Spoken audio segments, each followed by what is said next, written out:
We should be live. Good day, all. In case this just happened right now, thanks for the follow, Manolia 403. Kind of weird to get like a notification for a follow before the stream even starts. I didn't even know that was a thing. Huh. I don't know how this stuff works. Anyway, so we are live, and yeah, we can actually continue with where we stopped last time, which I don't exactly remember. I do know that we were actually already coding the app, so I should probably fire up IntelliJ. And the Android emulator, that'll take a little bit of time. But yeah, I should probably have those up. I'll be live for like 2 hours. It's 3, right? Yeah, for about 2 hours. About exactly 2 hours, actually. I have some stuff to do at 5. But yeah.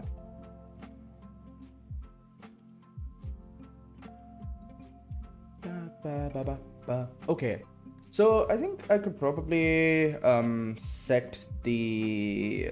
let me just wait for IntelliJ to start up. I could probably set the commands for what the app itself is, I guess, with an exclamation app or something like that.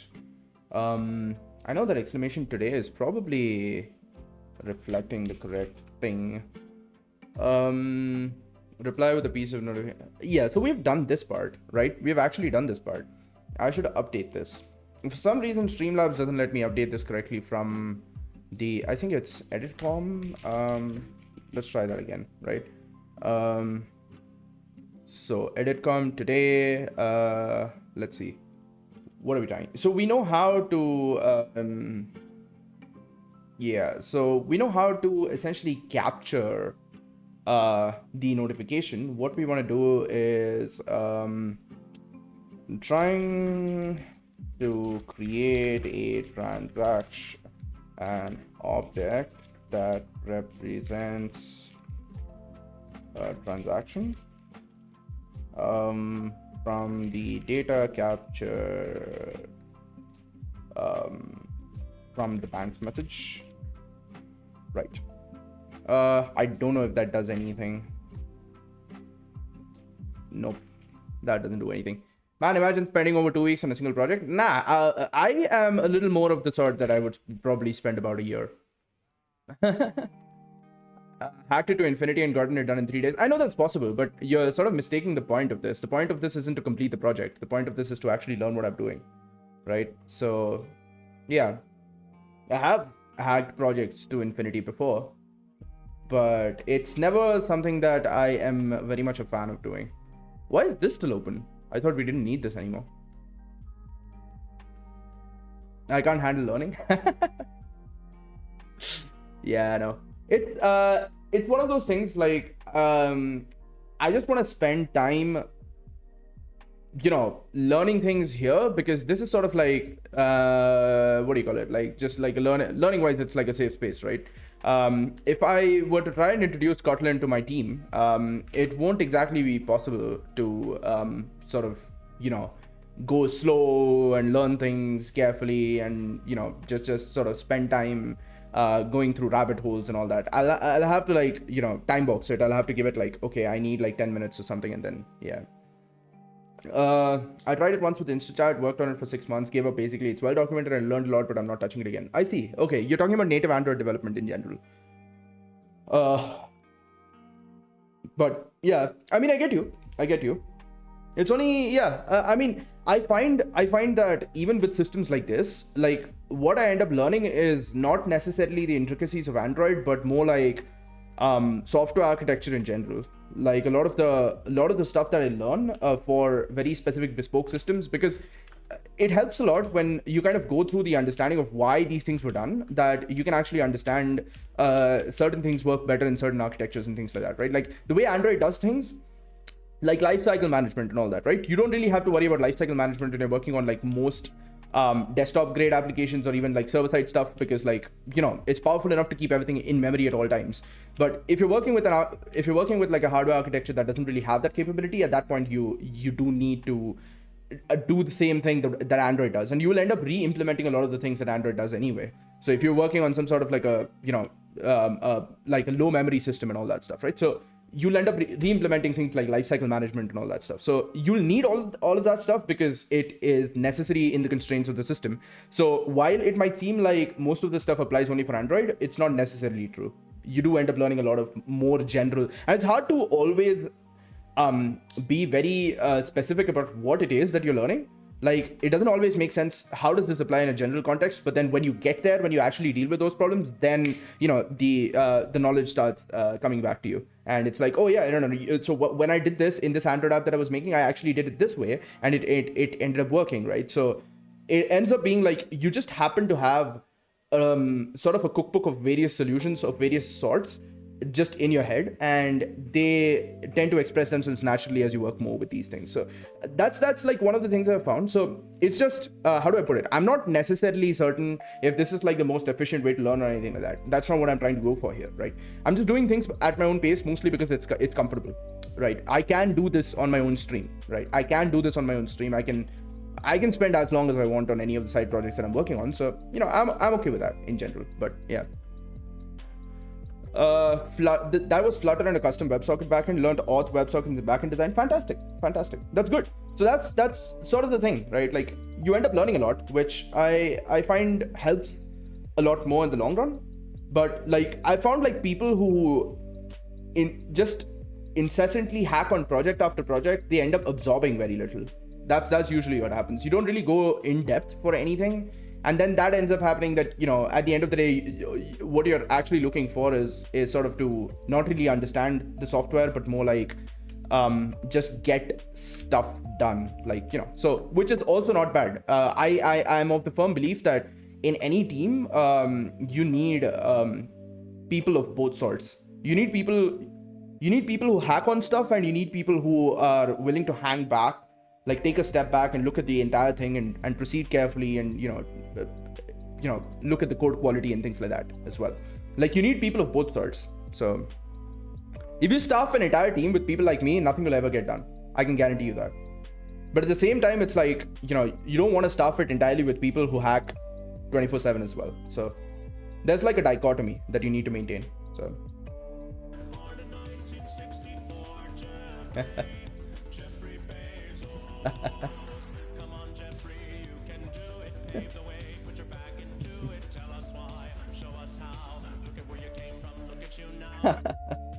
fantastic. This is amazing, man. Like, yeah, occasionally I'm tempted to create an Instagram account, but then I just decided not to.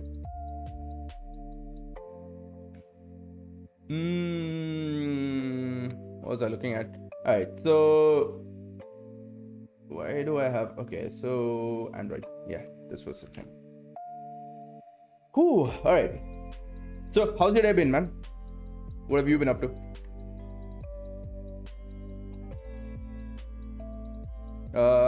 I wanted to figure out, so I think I was on that page right now, right? How to cancel a notification. That's kind of what I wanted to do.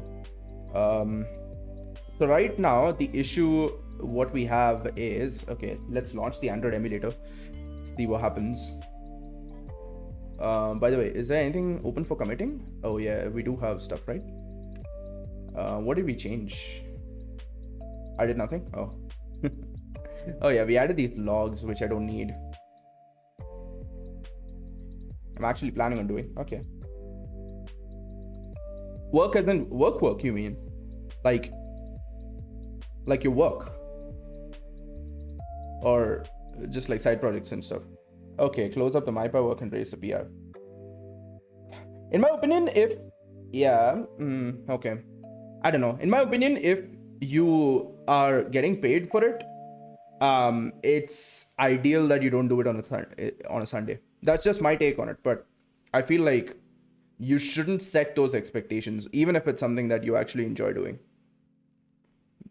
Like, I'd recommend just waiting for tomorrow and then doing it, even if you have time today. Do anything else. Don't actually do something you're being paid for. It's like one of those things that I wouldn't say is always like something to do in good taste, but at the same time, I find that you get people take advantage of that. So that's just like a thing with every company. People just take advantage of it. So if they feel like you're the kind of person to work on weekends, so I don't think you should.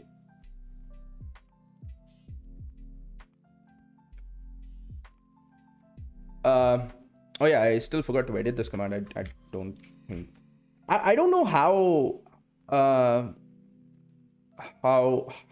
how can I edit commands of Streamlabs? Is it edit command? Edit commands today. This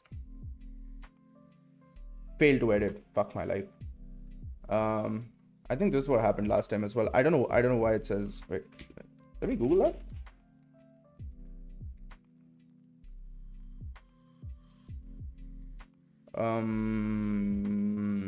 Yeah, it doesn't really tell anything. What's up, man? He's drawing an F, isn't he? I'm gonna do it anyway. My company is in Amazon. I don't think it has anything to do with Amazon, dude. It's just human nature. It's just human nature. It's honestly just human nature. Once you set the expectations, it's why would you could have done one more to complete the leg of the F, but okay.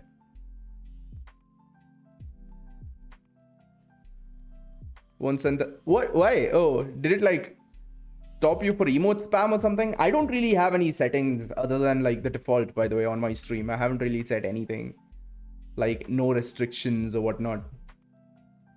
Okay, maybe it's a Twitch-wide thing. All right, don't blame me for this one. I didn't do this.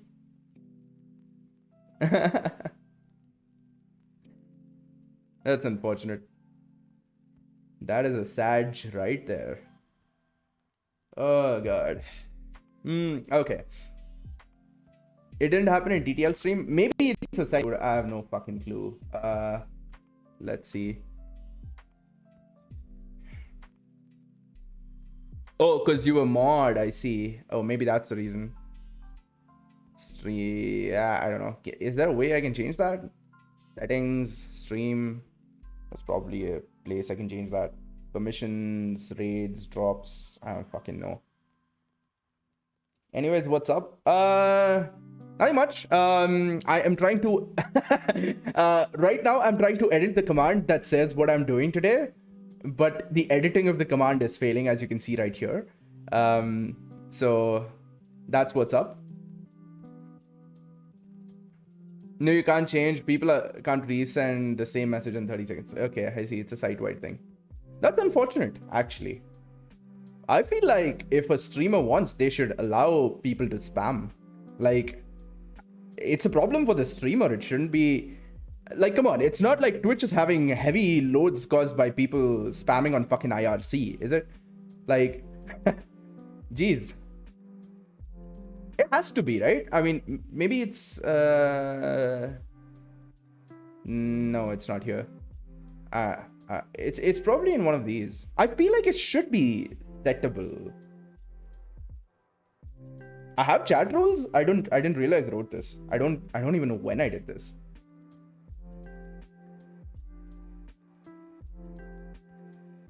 Comments use web. Yeah, no. So comments. This is just IRC, dude. Twitch chat is just IRC. It's internet relay chat. It's super lightweight.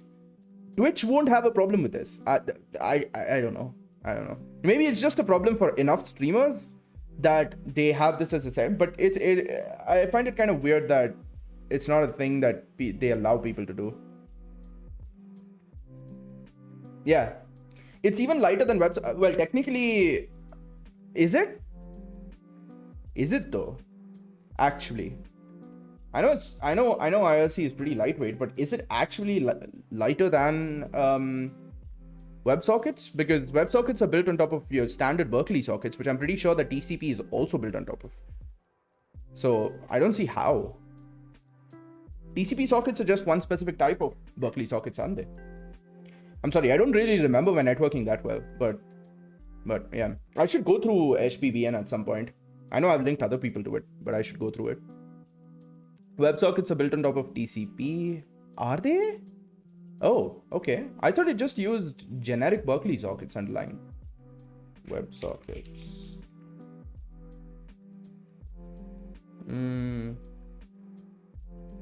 What's that disco light in your room? What the fuck are you talking about? What are you talking about? That's the sun. If you're talking about what's illuminating the right side of my face, that's the sun. There's a window. Disco lights? You're talking to me, right?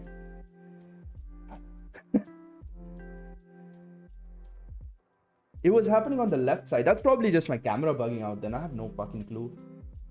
I'm saying there's no lighting on the left side. So I've turned the tube off, and there's a window on the side.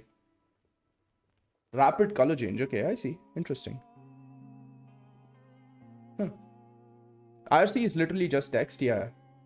And most things really are just it. CEO, entrepreneur, born in 1964. Jeffrey. That song worms itself into your head.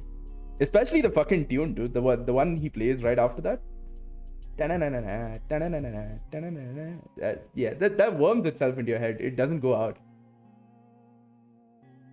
Had that fucking loop in my head like for quite a while.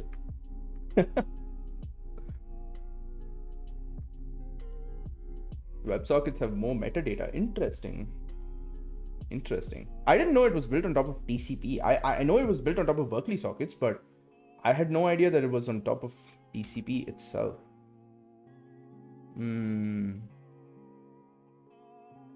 Oh yeah, it is layered over TCP. Interesting. I have to learn my networks properly. It's one of those things. I have to at least go over HPBN. I have to learn networks and operating systems probably. It's been a while. Basically everything is on top of TCP. Really? That can't be right. Is SSH also on top of TCP?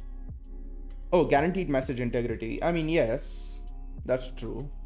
UDP is not on top of TCP. Yeah, that's there. But yeah, most things want that. That's true. Reading HPBN only completed one chapter till now. Yeah, I haven't read it myself. I got it on the recommendation of my flatmate. So yeah, he recommended it to me. So I have spent time recommending it to everyone else instead of reading it. SSH is built on top of TCP. 90% of things are. Yeah. No, now that you put it that way, it makes sense. Guaranteed message integrity, absolutely. It makes sense when you put it that way. Learn the difference between megabits per second and megabytes per second. Oh, okay. That I'm pretty sure my father knows. It's too late for you to be learning this right now, dude. I'm pretty sure my father knows the difference between those because like he has been shafted by the internet service provider before. So yeah. I'm a dumb fuck. That explains a lot of things in life, doesn't it? Like in general. Like it's just like, yeah, okay, why did I not do it this way? Or why did I not know this? Yeah, I'm just stupid, I guess.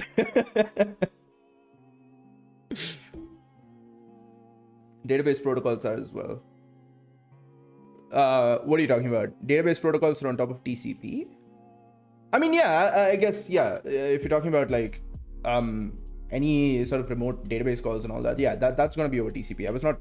That's not surprising to me.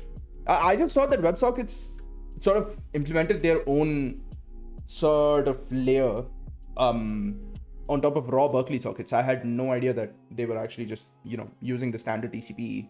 But it makes sense. Why would you reinvent TCP? TCP just works. 150 megabits per second scam makes sense now, yeah. My father can't differentiate between Wi-Fi and mobile network. He has to keep both Wi-Fi and mobile net on at all times to prevent going offline by accident. My father believes that the Wi-Fi router will explode if you keep it on for too long. And so he keeps turning it off. And I specifically told him not to do that because it will cause the router to, it reduces the router's lifetime. Like the router it's built to be kept on for the entire time. Why did the database admin leave his wife? She has one-to-many relationships. How do you know the ending of that joke? Fantastic, man. Oh god. There you go. Y'all are too connected with these. Like, why did the functions wife leave him? They had too many arguments.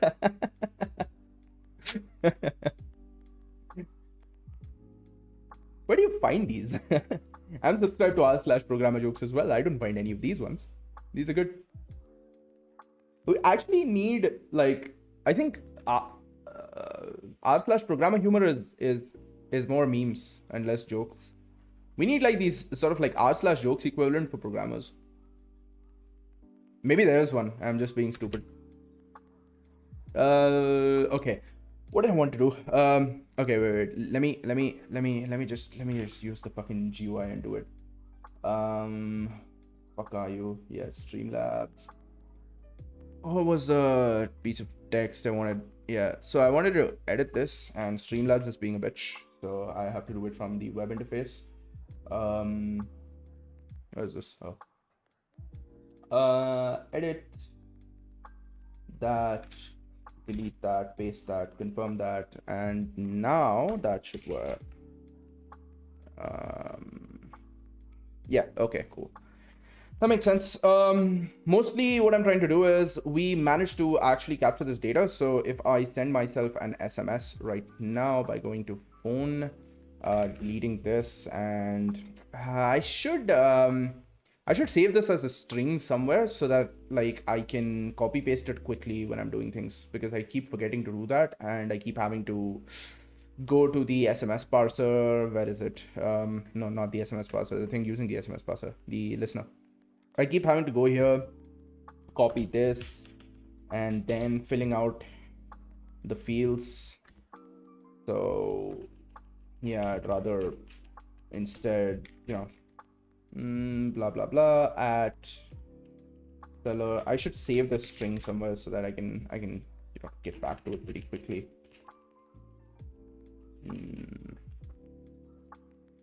Let's see, 8 August 2021.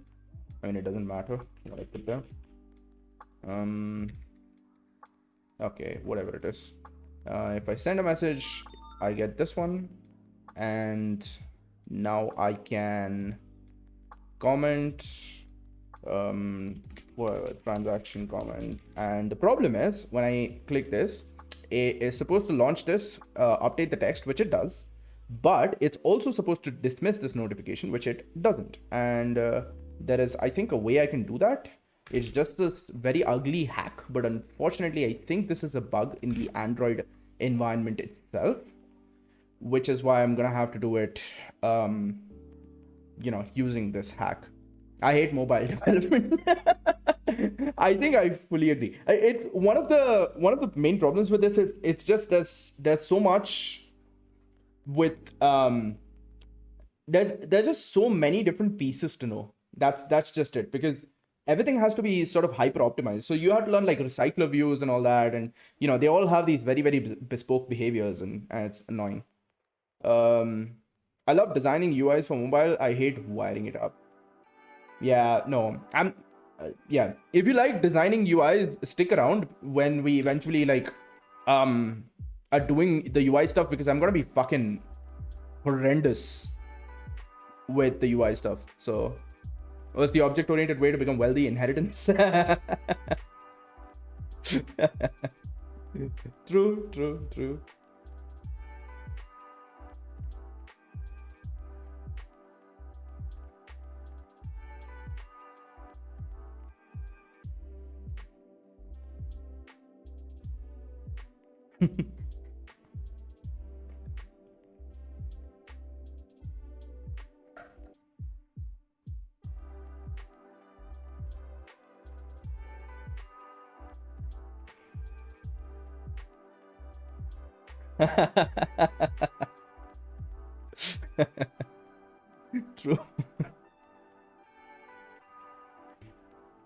He's been doing this for too long.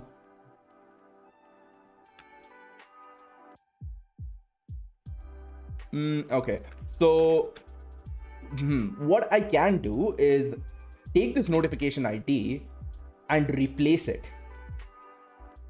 I have to replace it with a new notification that gets rid of it, which does the set timeout after 1.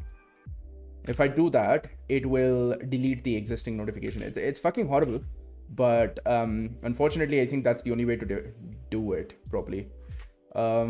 Maybe I can write in its companion object, I can probably write a static method. Yeah, that sounds like a good idea, probably. So fun dismiss val notification ID, right? Oh, not val, what the hell am I doing? Notification ID int, right? And what I want to do is I want to create that. So the way I want to do it is by calling. So unfortunately, the notification channel is only created when I have this object. Okay. Problem is, this object is being created in the SMS listener. Maybe I can set it as a callback to self-dismiss. Can I do that? Potentially I can, right? So when it's clicked, action builder, pending intent, add remote input.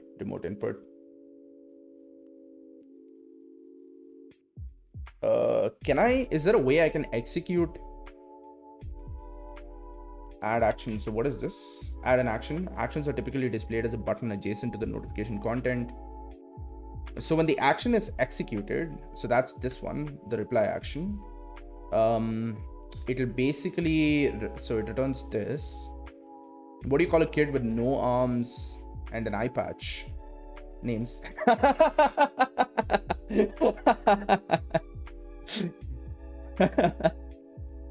That's good. That went in a different direction than I expected.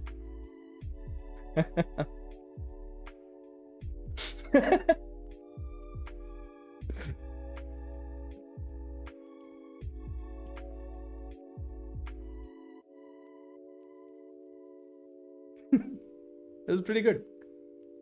Okay, so transaction comment label. Wait, what are these parameters?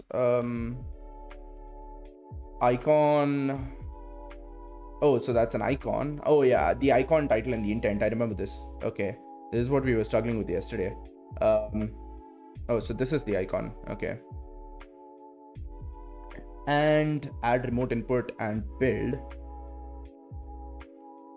So is there anything else I can do with this? Dot set contextual semantic action.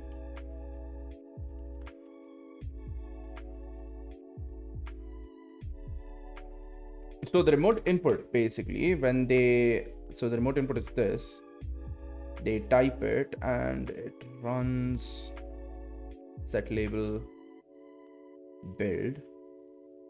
Remote input is basically input to be collected. So I can't. Okay, it's fine. For now, we'll place this here. This is not ideal because we don't necessarily have the notification channel available at the time we do this, right? We need to make sure that we have generated the we need to make sure that dismiss is only called on okay, we just need a channel ID, right? The channel ID comes from here. All right, let's try that, right? So notification compat dot builder, and it takes in a context. The context is gonna be, oh whoops, the context is getting passed in over here. It's not static, which means we can't use that. That's unfortunate. Oh, so we can't call dismiss. Actually, maybe, okay, let's pass in context as well, right?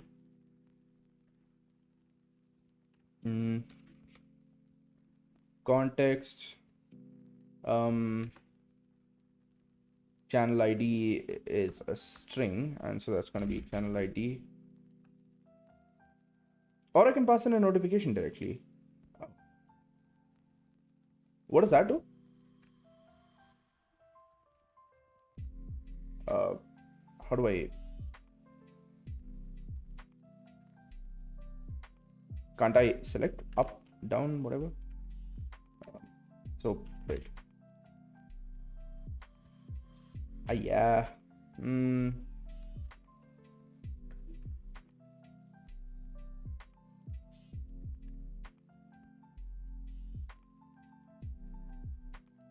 Is the other one deprecated as well? It's not. Can I give it a specific notification?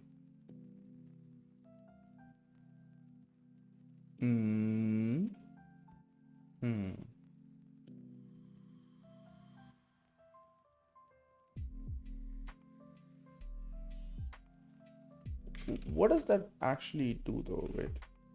Not this. I can't call it I can't put this from it. If it just needs a notification, transaction notification doesn't extend anything. Okay, but calling invoke on it does return a notification. Okay.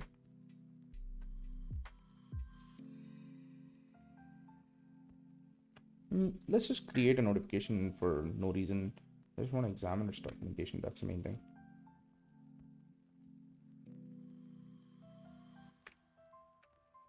There used to be an Alt P, Alt N to be able to select which variant of this you want. For some reason, they've removed that feature. What the hell? Whatever.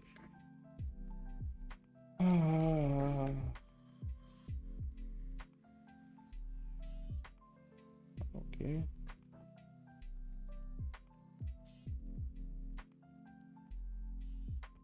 Can be used to build a notification that's equivalent to the current one, since the updates can be made to an existing notification with a notification compat builder API. Interesting. Oh. So you can update the existing notification. Huh? That's kind of what I want to do.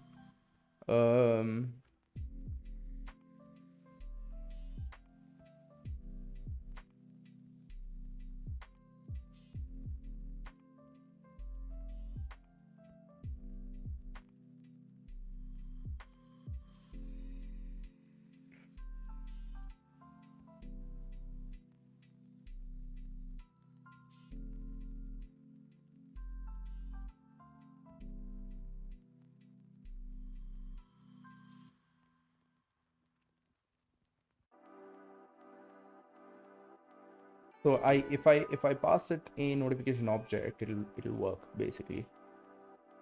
The problem is I don't have access to the notification object after I've used it, which I've used within this bot. Once I have the notification, I just execute. I'm not really doing anything with it. That's within the SMS listener where we create the notification, but after that we don't have access to the object anymore, so we can't exactly dismiss it directly.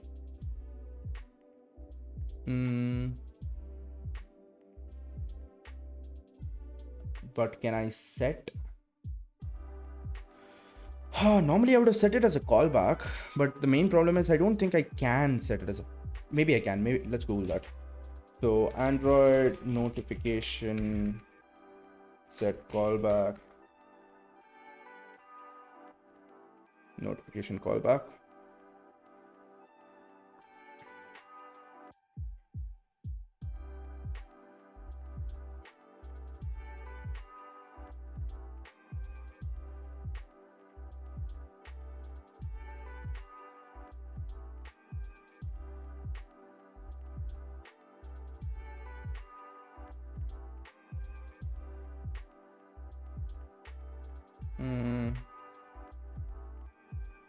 I can only start an activity. I can't just call a generic callback from notification. Maybe that's made for like security reasons. Am I missing something? Okay. This is gonna make the... Yeah, this is gonna make the architecture a little bit ugly, but let's do it. I don't think we have an option there. So I don't need to set icons or anything, do I? I still do.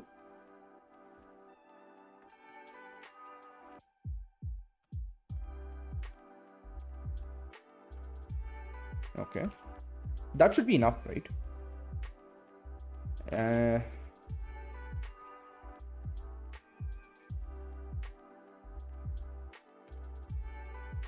From context dot cancel, not cancel, sorry, notify. Yeah, notification ID. What's your problem?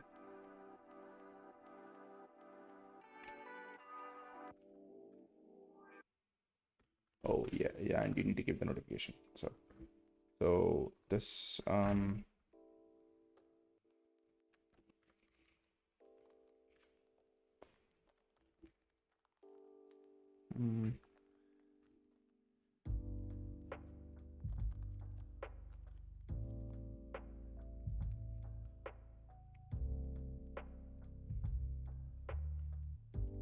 cool. This should work. I think we can test it.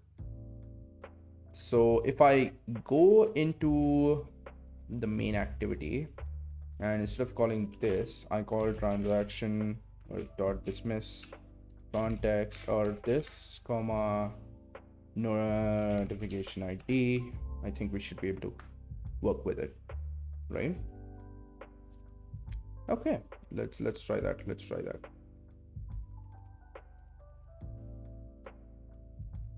Yeah, it'll ask me if I want to terminate, which I do.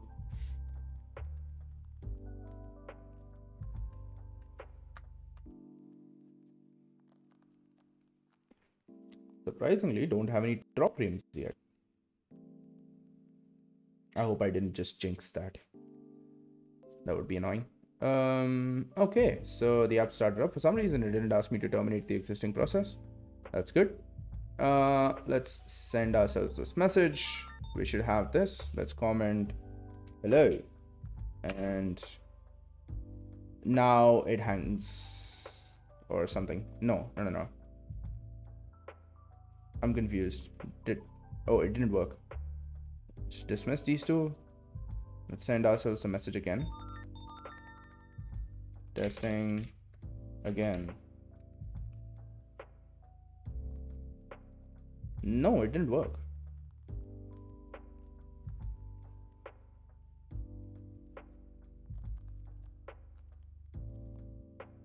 Okay, so we just fucked it up.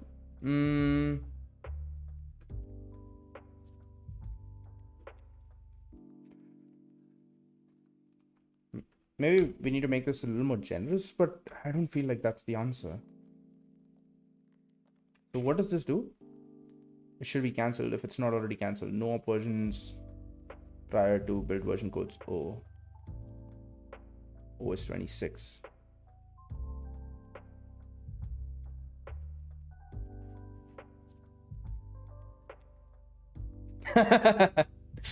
Yes, it is.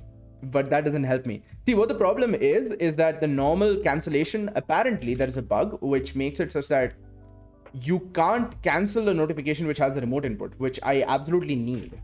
Because I want to be able to add a notification. I want to be able to add a comment for every transaction from this itself, right? And unfortunately, it seems like I can't cancel it if I do that, which is fucking weird. But that's apparently a bug in Android. Happens for Android 9, which is, I think, exactly what I'm running.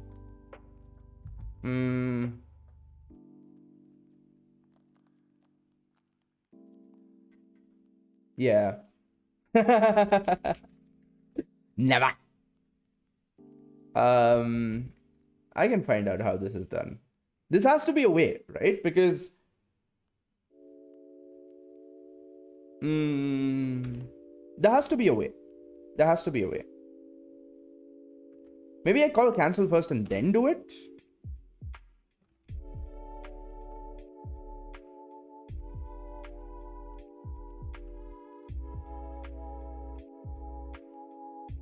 Maybe I cancel and then do it. I'm just spitballing here, all right? Let's try that.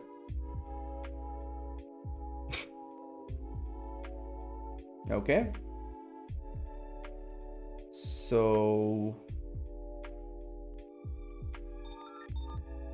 okay, so we have this. Let's comment. Hello. Doesn't matter what I comment. Okay, no. So the cancel worked, but did the app crash? Is that what happened? I think the app crashed, right?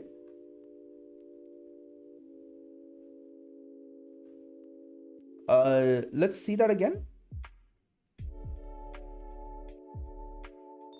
So we get another thing here. Comment send that. App info. It does crash. Interesting. So I think this dismiss probably okay. Maybe there's a problem with this. Let's see. No filters. Yeah, it should have been fatal exception. Unable to start component info.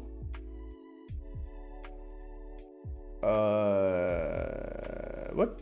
Invalid notification, no valid small icon. Oh, okay. So I do need to set the same icon and the same other bullshit. Set content title, I think, or content text. I don't know which of these is compulsory.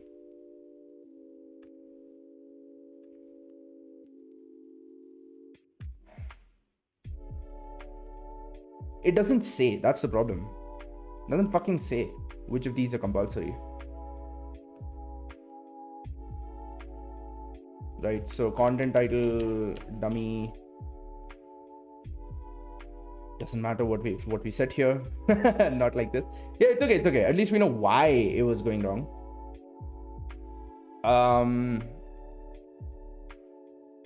Now let's fire this up again.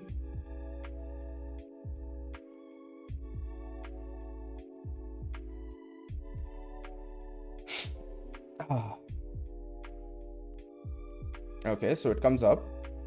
We send ourselves the message. We get the message. We comment. Hi. Okay, it becomes dummy, but that. Oh yeah, it disappeared. So it replaced it and it disappeared, right?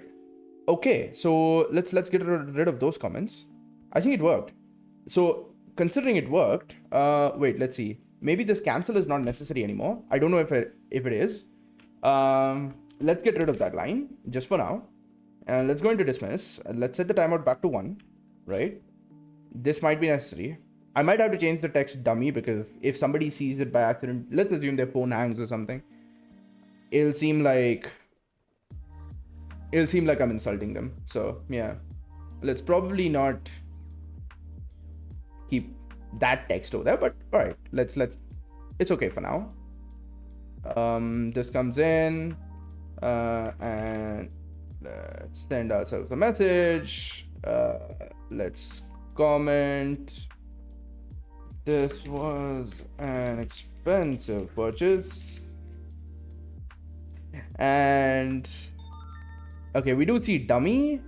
Oh, it doesn't instantly disappear, does it? It takes a while. Oh my god.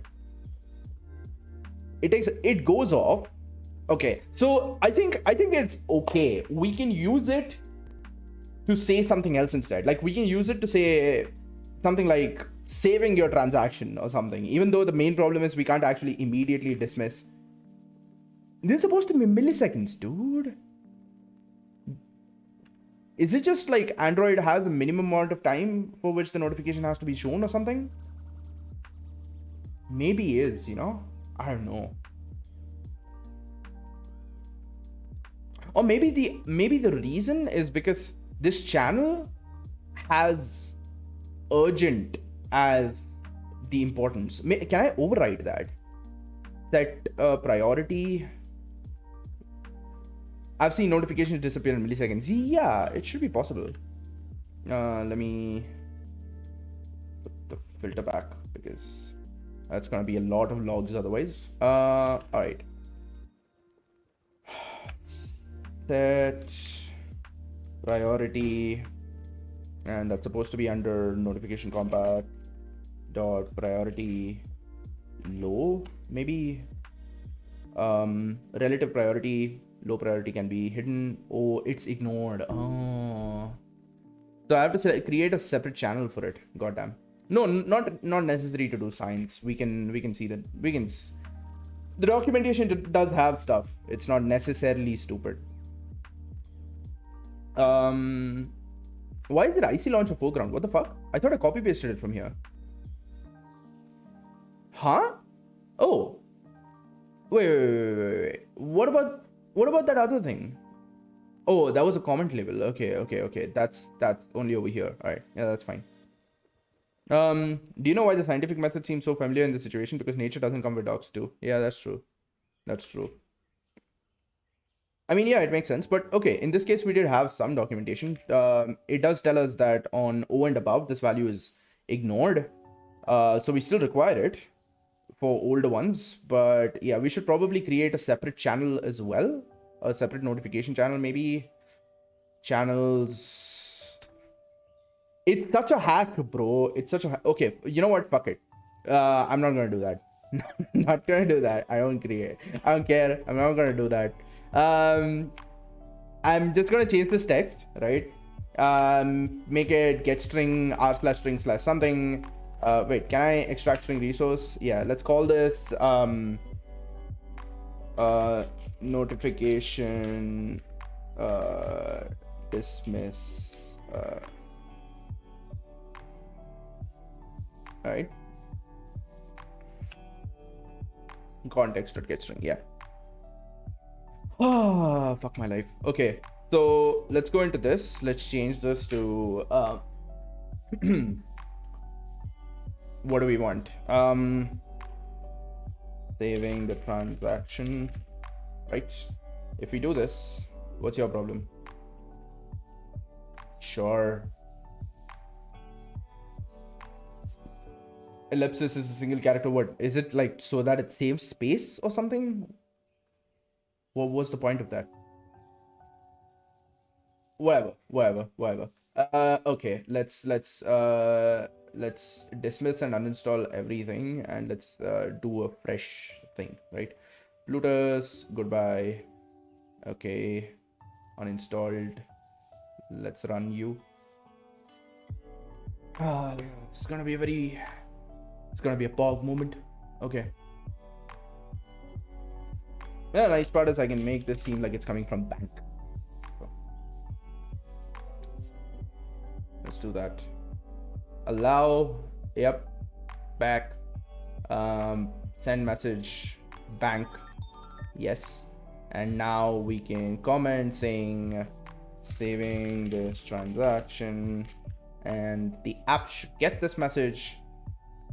Boom. There we go. Fantastic. The notification is gone. Haha. And we got the information as well. So that's cool. All right. Let's actually commit this first. Maybe without the logs and stuff. Alt F7. No. Don't search in all places. No. Fuck. How do I stop it? Abort. What was the fix? Okay, so the fix is really stupid. The fix is basically we call dismiss, all right? And dismiss is a method I wrote which basically takes in the same notification ID. I get the notification ID itself from the notification. So the notification reports back two things. One, what was the comment that the person wrote in the box? The second is its own ID, right? It reports that back to wherever this notification is being processed. So for now, the notification sort of opens up the main activity. We won't have it open up the main activity. We will instead have it open up a service, which will write the transaction to the backend, to the database. To the database. But for now, it's just opening up a main activity and displaying the text in the middle, right? So we know that we are capturing that information. So it gets that, and it gets the notification ID. And what we are doing is we're doing a very, very stupid hack. We are creating a new notification, which it has nothing in it. It just has this dismiss text, which is saving the transaction. And we set the timeout after 1 millisecond, so it goes away instantly. right? And we replace the same ID with this new notification. So Android will get rid of the existing notification and replace it with this new one. The IDs themselves are random, by the way. They're just random.nextInt, right? So I am replacing the same notification with a new one, which has nothing useful in it and which goes away after 1 millisecond on its own. That's what I'm doing. It's a very, very stupid hack. Normally speaking, you should be able to do notification manager compact.cancel, and that should get rid of the notification for you. If you pass in the ID of the notification to notification manager compact.cancel, it's supposed to do it for you. But we can't do it for these specific notification types, which have something called a remote input, which is basically the comment box that we want. So we want to get rid of it the moment they have added the comment. That's kind of the reason we're doing this. Yeah. So does that make sense? It's kind of what we're trying to do.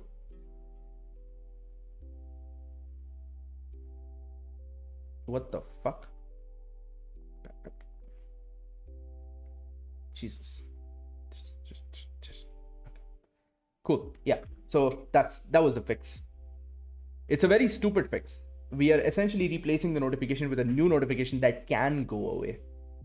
It's a very dumb fix, but it is the fix that works apparently. And so I shall do my due diligence, my duty, and I shall... Fuck, where is it? Did I close the tab? I'm a moron. How do I see the recently opened tabs or something? Reopen close tab? No, I just want to see him. Control H, maybe that just helps. I don't fucking know. Oh man, where was that thing? Oh, it was here.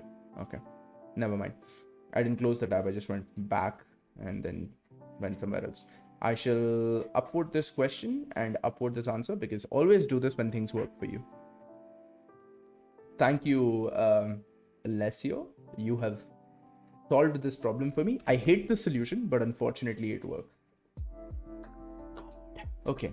All right. I want to remove all the logs now. Is there a way I can quickly find out where logs are used in my application? Find usages, but that's doing a find usage across the entire thing. Maybe I could just like Control Shift F log. Wait, is it a regex thing? Have I enabled regex? Assert, oh yeah, alt X. Okay, it's in main activity.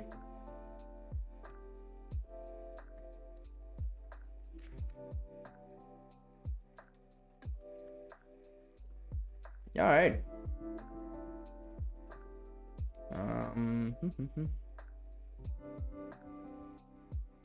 Imports optimized. Let's fucking go. Huge bog. Right. Cool. So now we can commit this. I think the main thing that we've changed is we've made this dismiss, and we've done the super ugly hack that we had. Why did I remove this line? I want to revert that. I want the empty line in between. It makes it look much neater. Okay, I have both. This is horrible. I hate it. I actually hate the solution. It's so fucking bad. Did you realize that if I pass in the wrong ID here, I can essentially dismiss any notification? Fuck, man. This is horrible. I can get rid of any notification this way. I just have to pass in the wrong ID. And literally any notification. I'm also sort of relying on random.nextInt not producing repeat numbers. But I think that's okay. Since it's across the entire space of integers, I think it's okay. Shouldn't be a problem.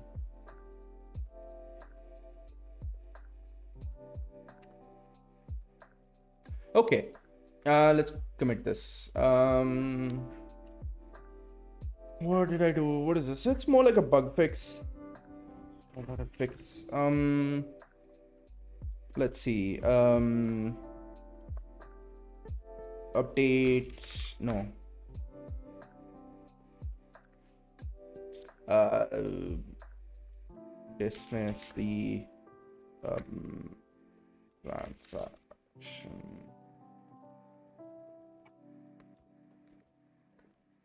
Notification. Ugly hack. Right.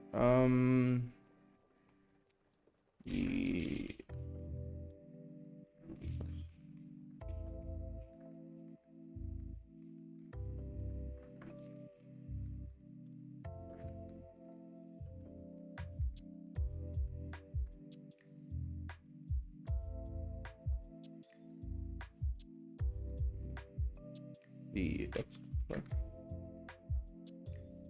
I was wrong. The one file I have to refactor is 3,500 lines. Oh, oh, you were talking about your MyPy thing. Other four are tiny fixes. Okay. I still recommend you don't do it on a weekend, dude. Wait for tomorrow. If you're good at something, get paid for it. Basically. Motivation.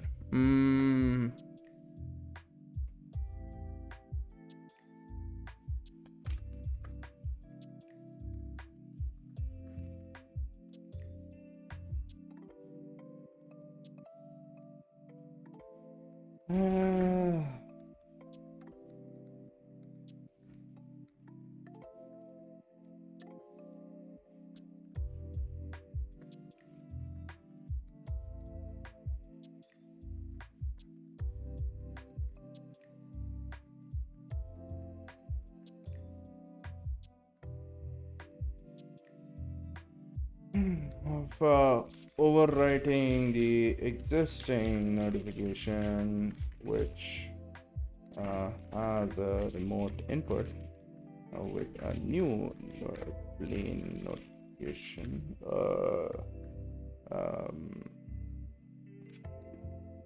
with time output 1 ms. The details here. Permalink, share, copy, paste. Commit.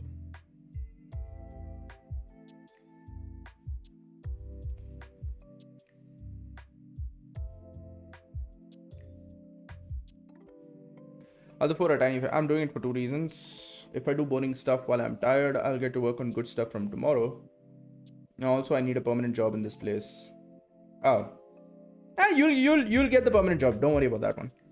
Don't worry about that one. You've done a lot. You've done a lot. Trust me, like you'd be ahead of most of the other interns right now. Fairly certain about that. If there is any chance that they're taking people for full-time employment, you're in. That's all I'm saying.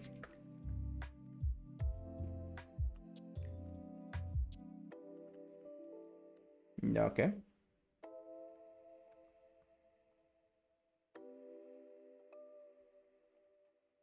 I'm the only intern. Yeah, that's cool. You're good, dude. You're in. Don't worry about it. Don't worry about it. You're not expected to work on Saturdays and Sundays. Don't set those expectations while you're an intern. While you're an intern, regardless of what it seems like, your work will actually be easier than your full-time employment. That's always going to be the case. Any company worth its salt will be doing that. Your internship will always have much easier work, much more interesting work. But your expectations will stay the same. So if you set these expectations early on, it becomes a problem later on.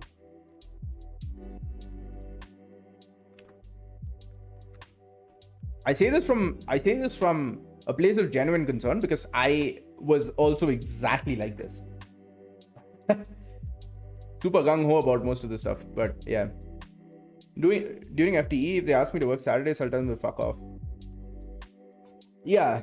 No, the only problem with like these invisible expectations once they're set, it's very hard to shake off. That's kind of the problem. It's just super hard to shake off. Usually it requires a company shift to be able to shake that off. That's the main problem. Like company shift is like moving to a new school, right? Like no one knows who you are. No one, you don't have any like history. You don't have any baggage. So yeah, that helps, but you don't want to rely on that. Look at this ugly piece of shit. This actually has like, yeah, there are workarounds for workarounds.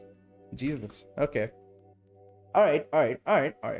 Okay. So now we are through with that. What are we trying to do next? Okay. So we managed to dismiss the notification. Thank God. All right. The next thing I wanted to do was I actually want to. So I have this information. I've captured this. I want to save it in the database, ideally. Okay. So for this, I think I want to launch a service instead of launching an activity like I'm doing right now. So the main thing that's happening right now is this thing is creating an intent, which is launching an activity, which is not good for me, right? So I want to launch ideally. Also over here, reply action has. Wait, so where does this remote input come in? It comes in over here. What's the pending intent for? The pending intent, get activity, this thing. Is there a get service? There is a get service. Okay. All right. I could potentially move this out into its own method, you know, like control alt M.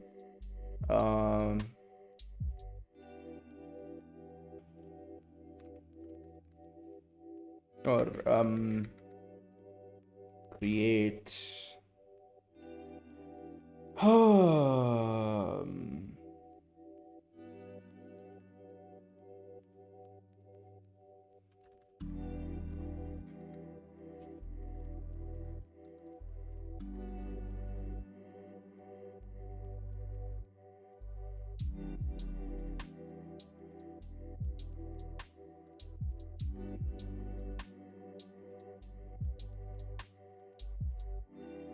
whatever. I can rename it later. It's not a problem.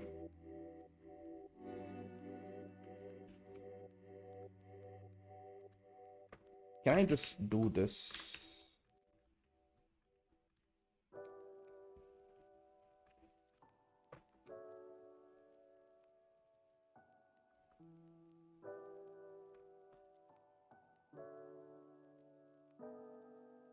Yeah.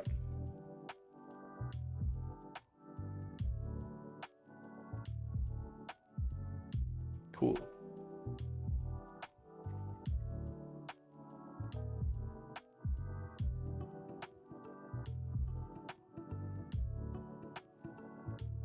So this one gets the message data. All right. So the message data is like a thing that we all have at the time when we create this. And so I can invoke, okay, add action. I can set content title, okay, but I'm not actually putting that information in the extras, which I probably want to do. So put extra. Where is this transaction notification ID and all coming from? Oh, over here. ID comment key.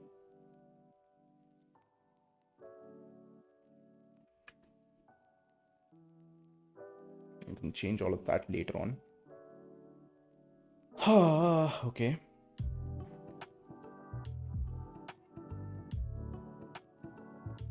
So let's call this transaction amount or something. Amount.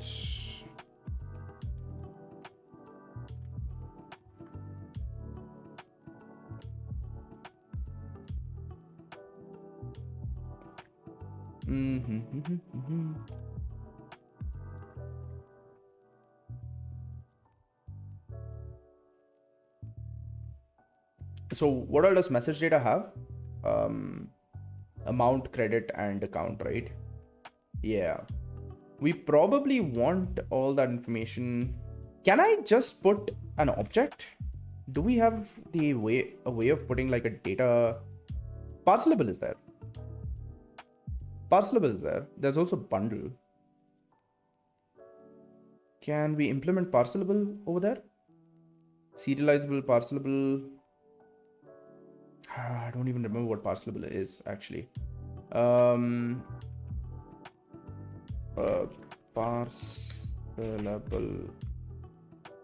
What's your problem now?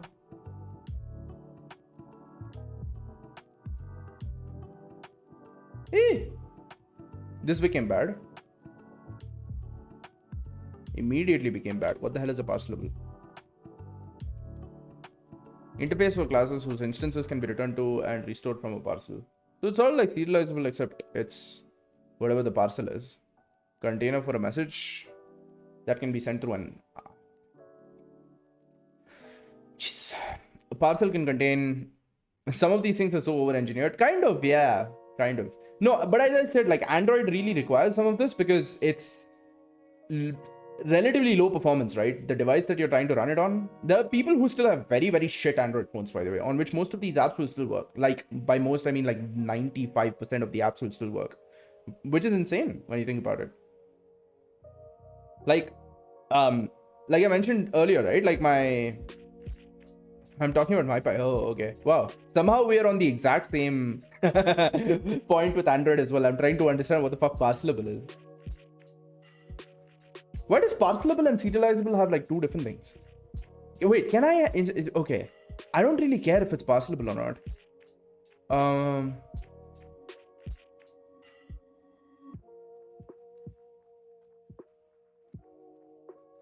Maybe we can just put it into a bundle. Is bundle an interface? No, it's a class. This whole module to be able to define custom generated error messages. Literally all of them can be done with str.format. Yeah, okay. Half of modules features.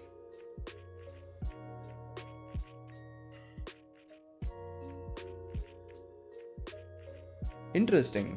Okay. That's good. That's good, I guess. Make sure that the MyPy people know about this before you actually start working on the code itself. Point it out to them and then do it. Okay. Message data. Okay. What I'm trying to do is very simple, right? So, Android. Put data class into intent, right?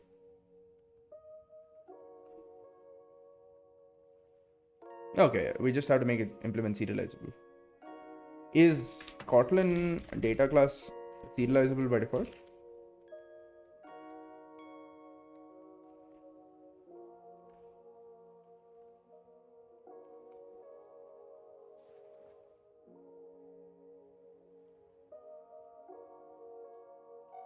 They have a function called unsupported operand types. Every error thrown from it should have an error code of type operator, right?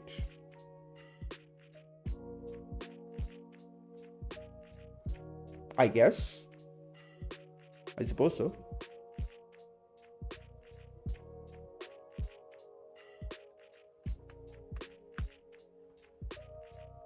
They have an extra param that can be passed to override that for some reason if you want different code. It's never used. Oh, okay. I see what you mean by over-engineered. Okay. Yeah. That makes sense then. That makes sense.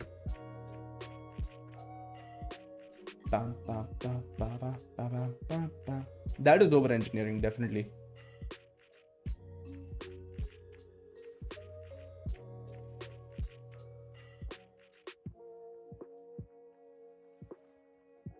Just be careful. If it's like part of the public API and it's like publicly overridable, if you change that, then it might break something. But if it's only used within MyPy, then I think it should be fine. Just get some water. I think yesterday I drank like probably less than a liter of water the entire day.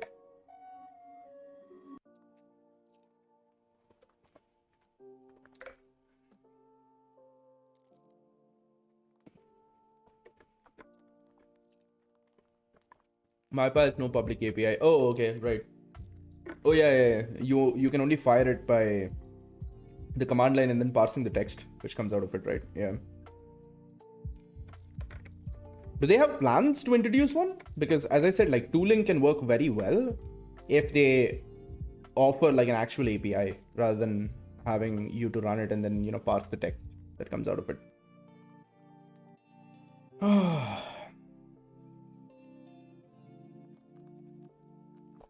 Day before yesterday, I went running with my friend and my like fucking entire frame has been fucked ever since. Like my back hurts and everything. I'm going again today though. Like 5:30. Prepared to die. I'm grossly out of shape. I have plans to introduce it. They don't have time. I'll do it. Yeah, but make sure you run it by them before you even start on the code. Like the last thing you want to do is write all the code and then have them reject it because it wasn't part of their plans, or it's doesn't mesh with your vision for it or something like that. I don't know. People give all sorts of weird reasons for things, for like to reject good ideas. So just make sure that they're aware of it before you start. Yeah, I'm doing that. Serialization is the process of converting data used by an application to a format that can be transferred over a network or stored in a database or file. I know what the fuck serialization is. What am I reading? Data serialization, Kotlin library serialization. I just want to know, like, data classes, are they serializable by default? Okay, you just annotate at serializable. But this is the Kotlin serialization API, isn't it? Don't you need to make it extend the Java serializability, or does that happen automatically if you do it?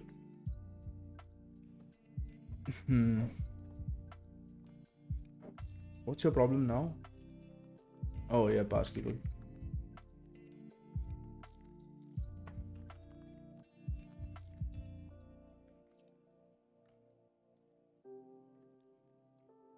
What? No import?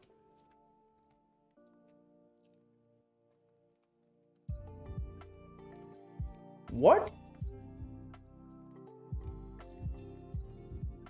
Wait, firstly, why does it know that this is a thing if the library doesn't exist or something? It's internal. Oh.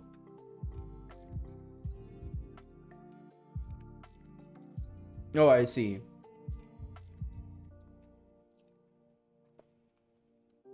You need to do this thing, Kotlin serialization rules. Okay. Then fuck it. If I need to add imports and all that, I don't really care. I think I'll just extend Java serialization if that's the case. Serializable Java.io. Let's implement parse level implementation. What the fuck? Hang on. Let's close that, reopen it.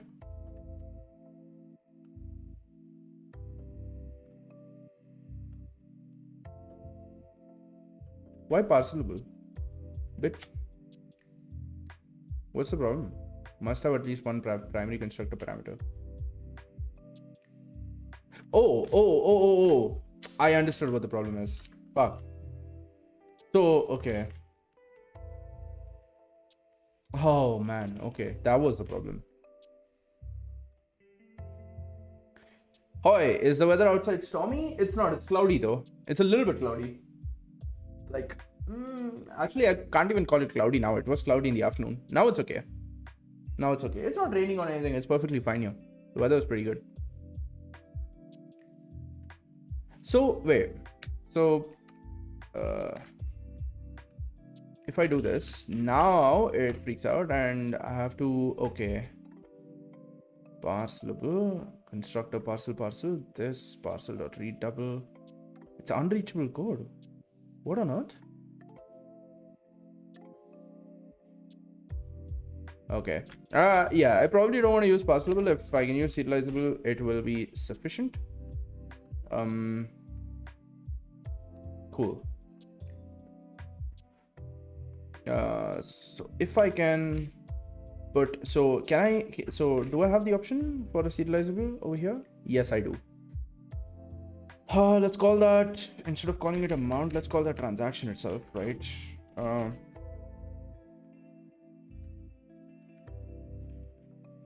Let's call that transaction, right?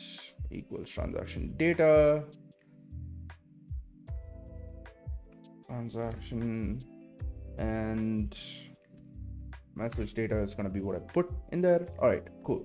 So I put these two extras and I put it in the activity. Now I want to see in the activity whether I'm able to extract that. I should be able to. Don't see why not. So how do I do it? So we get results from intent. The intent is just there. I get int extra transaction notification ID. So we get the transaction notification ID. We also want to get the serializable.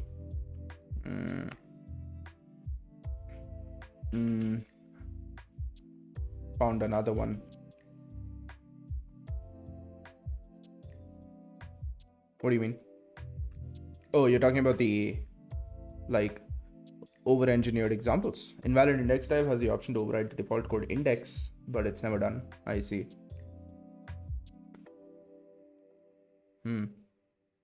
Ask them, by the way. Ask them, because this sounds like more of like some weird design decision. There might be a reason for them to do it. Just ask them, make sure that it's clear. Always get like, before you start writing code, always get, unless the code is like super simple to write, in which case you can always do the code first. But anything, this seems like it might be a little more involved.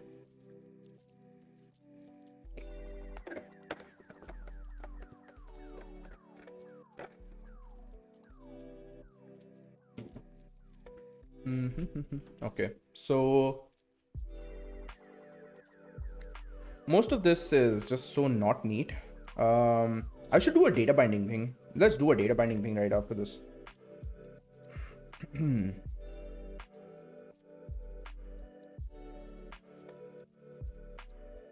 It's pretty simple, and as far as I can see, those are the only two functions written by the same dude. Alright, that's good then.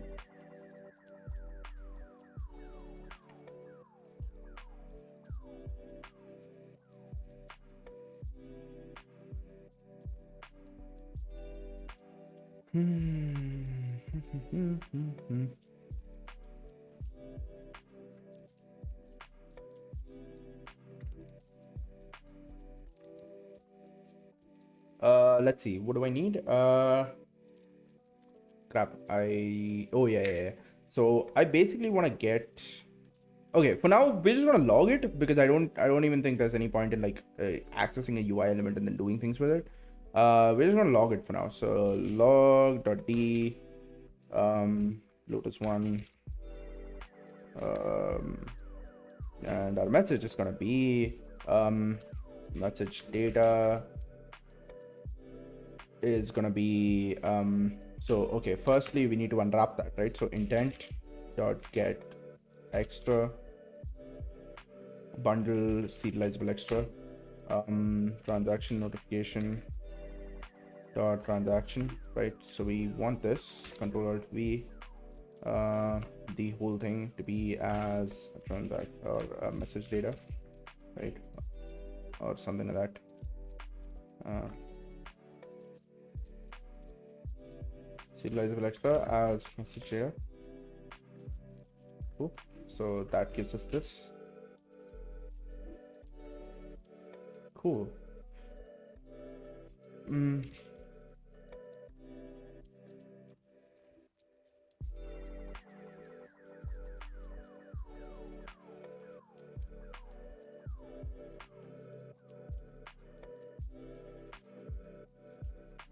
Cool.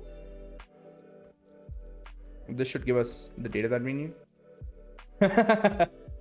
Yeah, Streamlabs is just coded to, I think, put that message once every 10 minutes or something like that, if there is activity in the chat. That's just so that like new people would know about the... Unfortunately, I don't really have any settings on Streamlabs to be able to do anything more specific than that.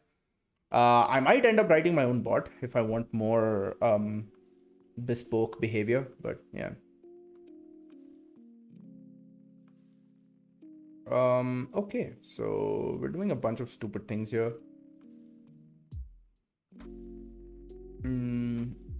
Let's just... Can I do things better slightly? Control Alt M this one. Set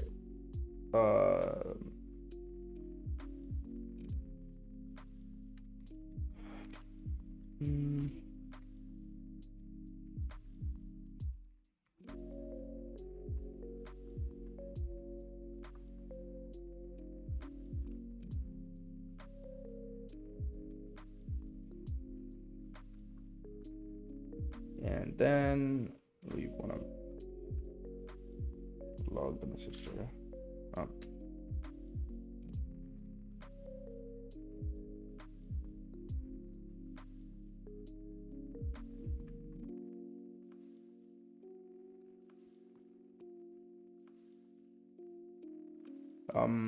Was it Alt Shift? No, Control. Yeah, Control Shift up. All right, there we go. Fantastic.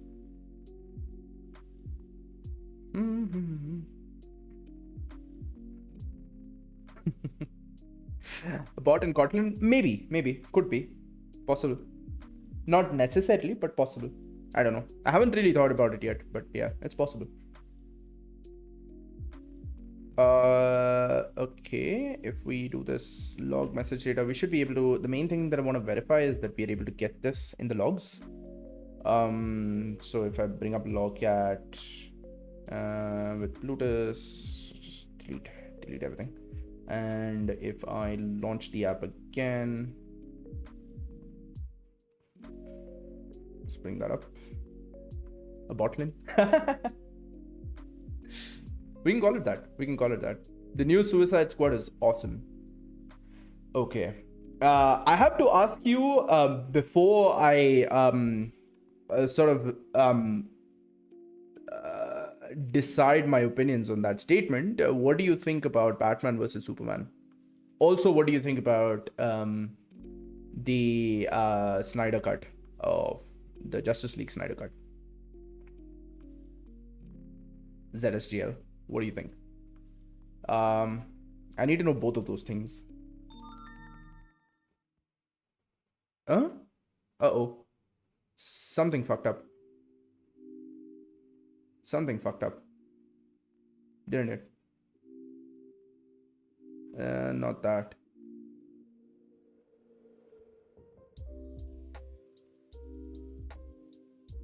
Wait, what's the problem? The SMS permission is there.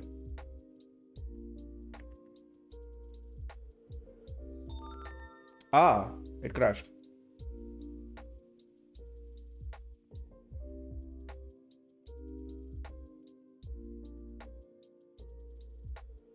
Why did it crash?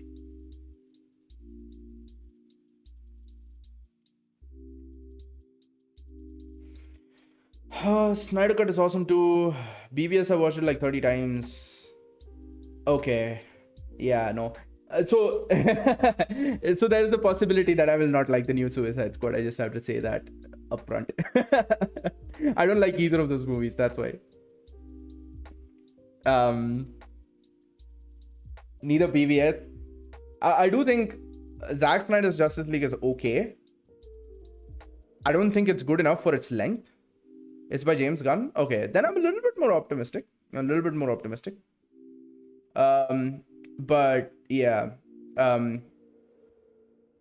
I absolutely like, yeah. ZSGL was okay for me. It was watchable, but it was not worth its length. It was a very long movie for very little, is what I felt. BVS was more like the opposite. I feel like it should have been like 4 movies. Instead, it was just this very random, confusing mess of things, which was very, yeah. I was not a fan of BVS. But yeah, I'll still check it out. Do I need to watch the first Suicide Squad movie to get this one? Because I haven't watched the first one either. I haven't watched the first Suicide Squad movie. I don't know. I might want to check that out. Will Smith is okay. So we have nothing in this. Only selected. Oh, there we go. Fantastic. This is the one. Not serializable exception. Okay. Oh, of course. My mistake. Sorry. I should have made account serializable as well. I forgot about that part. Should have made it serializable. Oh, I keep forgetting how this is done in Kotlin. That's here. There we go. Right. Now it's complete new. Okay, that's good then. That's good. I will check it out. I should close the app. Let's uninstall the app and do everything fresh. Right. Run. Just found a copy paste bug in my pie. What do you mean by copy paste bug? Allow, back, and there we go. Beautiful. Testing. We should be able to see 333.45 and false, I think. Okay, beautiful. Yes. All right. Let's go. Okay. All right. So we are able to actually capture this information And I think like I also want to make sure that we are able to capture the account itself. Let's do that as well. Right? This account message data dot account dot name, right? Can I split this automatically? Rollback changes in current line to raw string literal. I don't know what to raw string literal means. Raw string, is that what I want?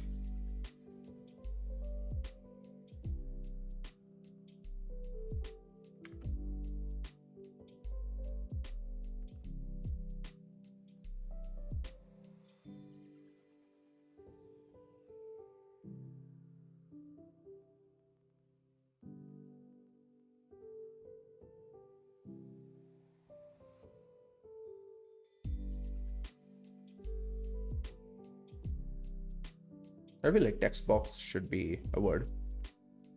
So what's the thing? Copy paste bug in my pie. Yeah, you said that. It's rated R if you're under 18. Don't watch. Yeah, that ship has long sailed. I am a boomer. There's a few methods that should return codes to our operator and a few that return codes that index below it. The last one in the middle is returning the wrong code. Oh, okay. Yeah, you'll find a bunch of these small bugs. I think it's good to fix them. See if you can like wrap them around with like tests of some sort, which would prevent like bugs like this from appearing, if possible, right? See if that's like a thing you can do. Okay. My electricity just went off, so my monitor is dead. Fuck. It should come back though. The power backup should be here in like a few seconds.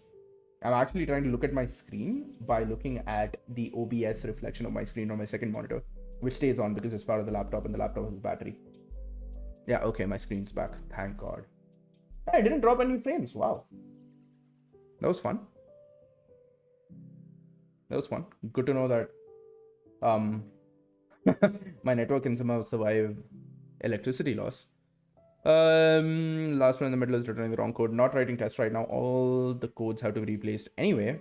We'll write a lot of tests next time. Okay. I mean, yeah. I don't really know how it's structured or anything, so I can't really tell like what the right way would be to test that. But yeah, in general, when you're trying to fix bugs, try to write tests for them so that you can prevent the resurgence of the of the bug from coming back. Let's relaunch that. I think I should be able to get the account as well now because that's also serializable. So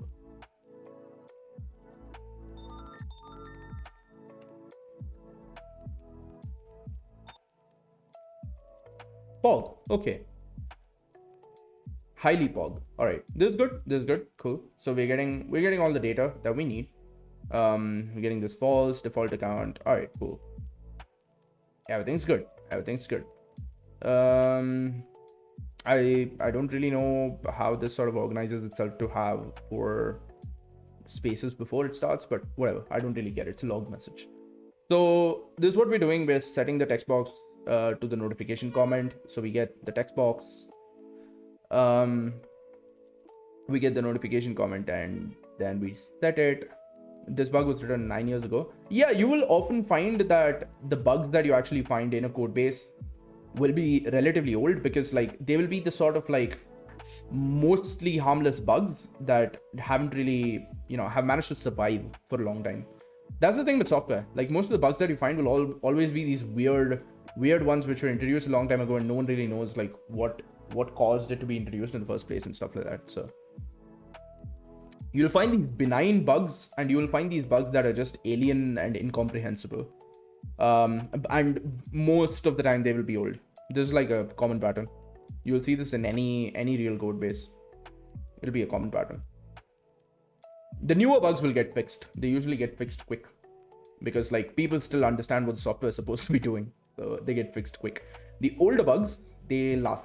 They stay for a long time because like people don't know if it's okay to fix it, even if they do come across it, which isn't very often, because not often are you looking at the old pieces of code. So, all right, okay. So we're doing a bunch of things, a bunch of stupid things. I want to save this somewhere. All right. So now that we have this, let's create a service. Let's create a service that will let us sort of kick off something and write it to the database, hopefully. Write more tests, everyone. Fix bugs confidently. Absolutely.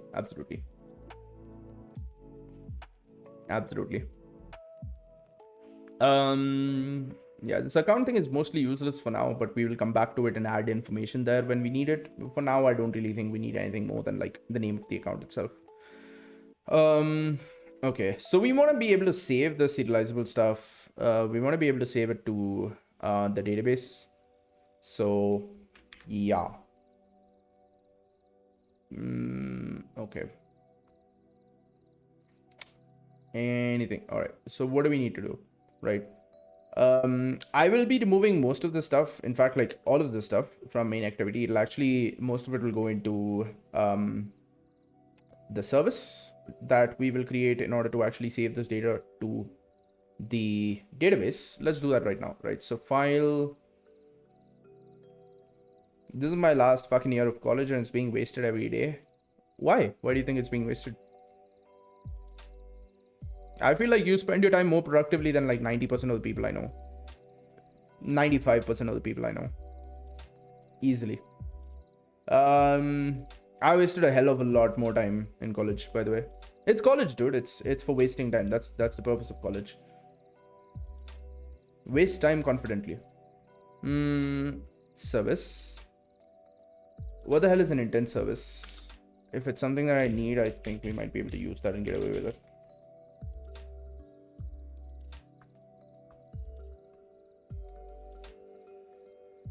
Oh, it was deprecated. Work manager, job intent service. Okay. Cool. Probably shouldn't use either of these then. Work manager is a thing. Work manager was like part of the code labs that I skipped, right? I feel like I shouldn't require something like a work manager for something this simple. Because it's not really a very, very complex thing that I'm trying to do. I'm just trying to do a database request. Found a 500-line long function written 7 years ago. PR message, more merge. Yeah, commit and pull request messages sometimes crack me up. They're like sometimes so explicitly stupid, like you wonder how they passed code review of any sort.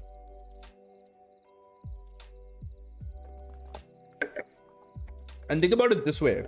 What you're looking at right now is an open source code base, right? It's public knowledge and people are generally a little more careful about the stuff they do publicly. They try to do things better and all that, right? Like they try to stick to best standards and all that. Think about internal code bases. Think about like private code bases at companies. They're way worse. Way worse. Like fucking horrendous. Favorite is please work. Yeah.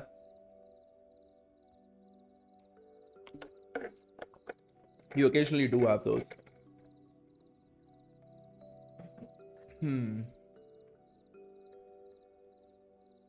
Oh, there's an IntelliJ IDEA update. I should update it later. Post stream. Deferrable work that's guaranteed to execute sometime after its constraints are met. Observation of work status and the ability to create complex chains of work. Underlying job dispatching service when available based on the following criteria. Use job scheduler for API 23+. Custom alarm manager broadcast receiver for 14 to 22. Oh, okay.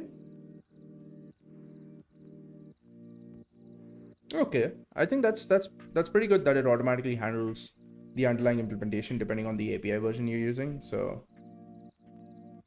alarm manager plus broadcast receiver. What the fuck? Was that how jobs were dispatched? With the broadcast receiver? Okay. Yeah, there's like a code lab for work manager. If we feel like we need it, we'll go through the code lab. So that'll kind of give you give a better idea on how we want to, proceed with it, but I think we shouldn't need it. Hopefully not. Wait, so Android has a services guide, right? Let's just quickly go through that for a second. I'll just go to this create notification thing, and yeah, so we might need the custom notification layout eventually. For now, it works. What we have, it's pretty good. What the hell is a notification badge? Oh, is this like a design thing? I don't give a fuck. Launcher icon when the associated. Oh, this thing. Yeah, this is pretty good. We'll probably add that in as well, but that's sort of like not required for like an MVP. We don't really need that initially. The basic features that I do want to have is just exactly what we are working with right now, like being able to save the amount, and being able to add a custom comment to it. That matters. And I think we should be able to work with that alone. Okay, so let's look at services. User interface, animations, services, background tasks. One of these is what we will need. Let's go look at the overview of both of them. I'm not sure which one we require. Service is an application component. It can perform long-running operations in the background. It does not provide a UI. Service might continue running for some time, even after the user switches to another application. Additionally, a component can bind to a service to interact with it and even perform IPC. Component can bind to a service to interact with it. And even perform IPC. Interesting. Oh yeah, you can bind to a service, right? There was a thing. Right. A service can handle network transactions, play music, perform file I/O, interact with the content provider, all from the background. Okay. Foreground services provide operation that is noticeable. We don't need a foreground service. We want a background service.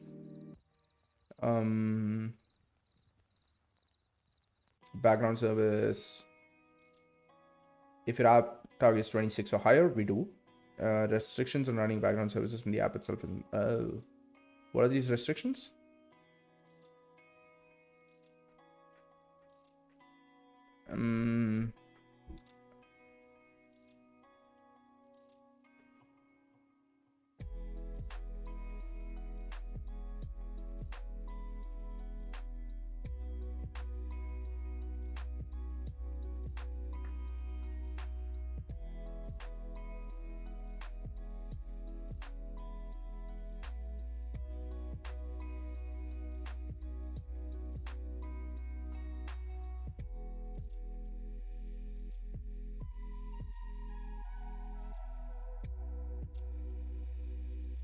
Don't affect bound services in any way. Okay.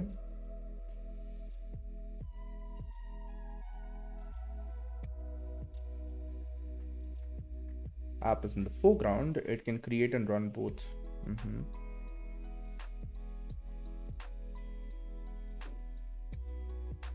Oh, so we can't, okay.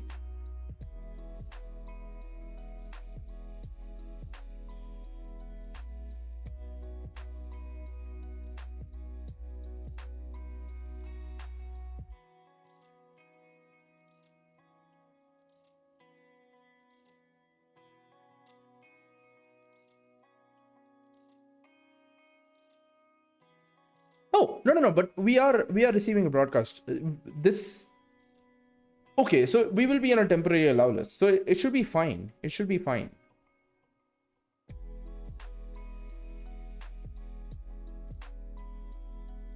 It should be fine. Okay. All right. Job intent service.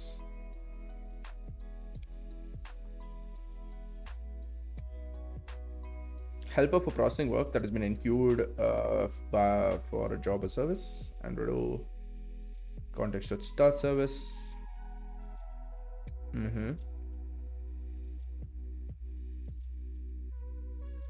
Enqueue work. Refactored hundreds of lines, ran tests, all passing. Fantastic. That's very good.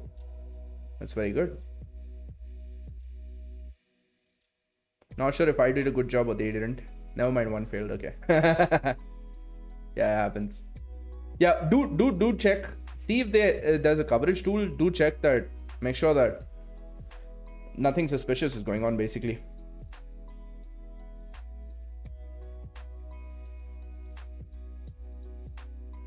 Background services with job scheduler jobs. Cool for app needs to check if the user has received shared photos from friends, even if the app isn't running in the foreground. Previously, the app used the background service to migrate to Android 8.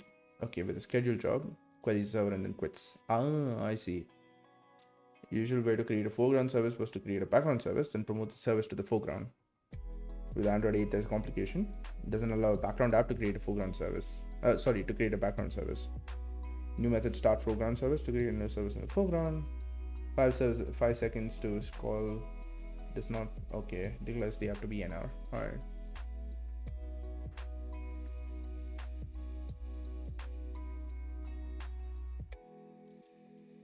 Gotcha. Okay.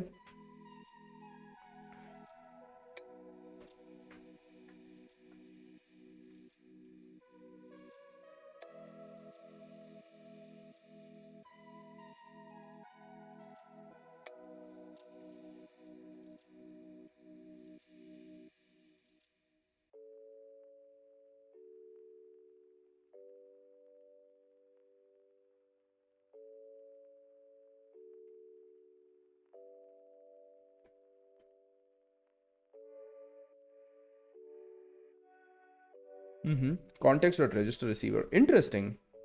But is this exempted?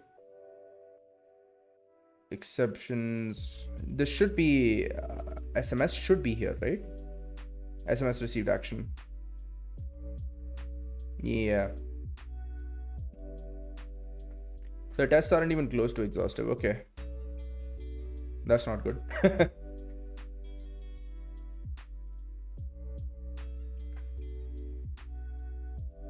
Basically, all of the important logic is well tested.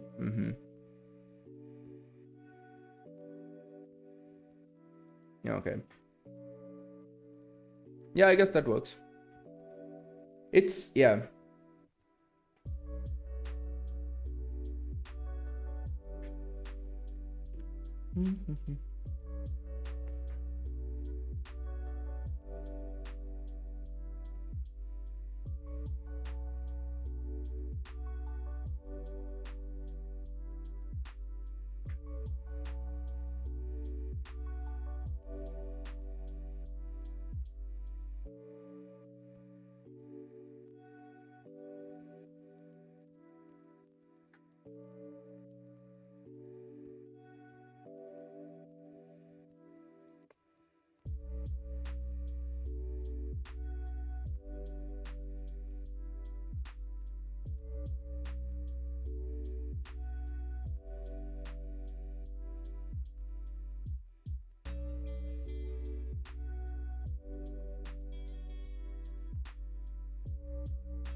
Exhaustive testing is not possible unless you spend your life writing proofs. No, it is possible. It is possible if you do TTD. That's the point of TTD.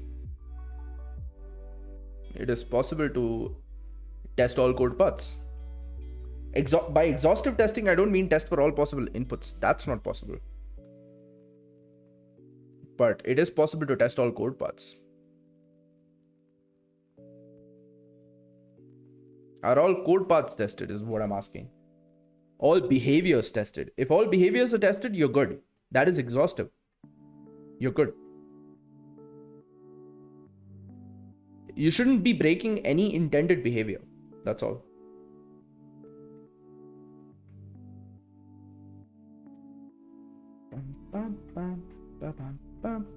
Yeah, if that's the case, you're good, man. You're good.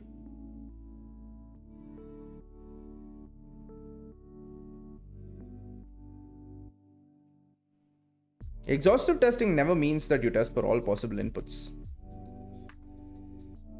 Test is at 93%. How long does it take for all the tests to run?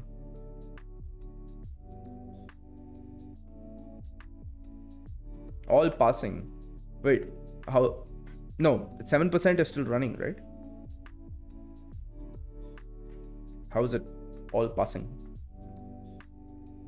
Or do you mean like coverage? 8 minutes on this machine. Okay, not bad, I guess.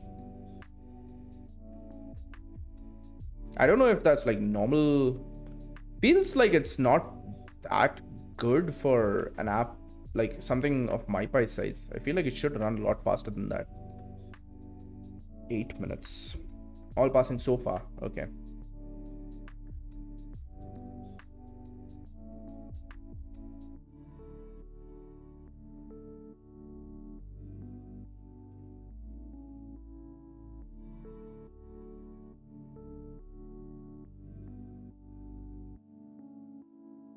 It's 9335 tests. Is that less? No. I mean, I'm not talking about the number of tests. I just mean in general the scope of your application. It's always good to have a lot of tests. But yeah. Does the test runner not run in any like parallelized fashion? It should be utilizing all your cores and stuff. Like ideally trying to run as many tests at the same time as it can. The unit test is supposed to be independent anyway. You should be able to run them simultaneously. You should be able to run them in any order.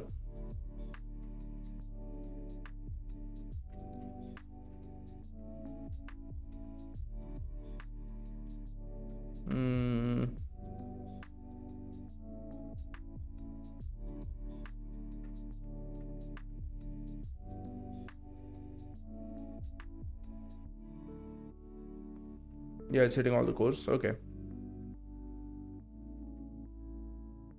8 minutes. I mean, like our tests take an hour to run, but then they're just very badly written. So how long does one test take to execute?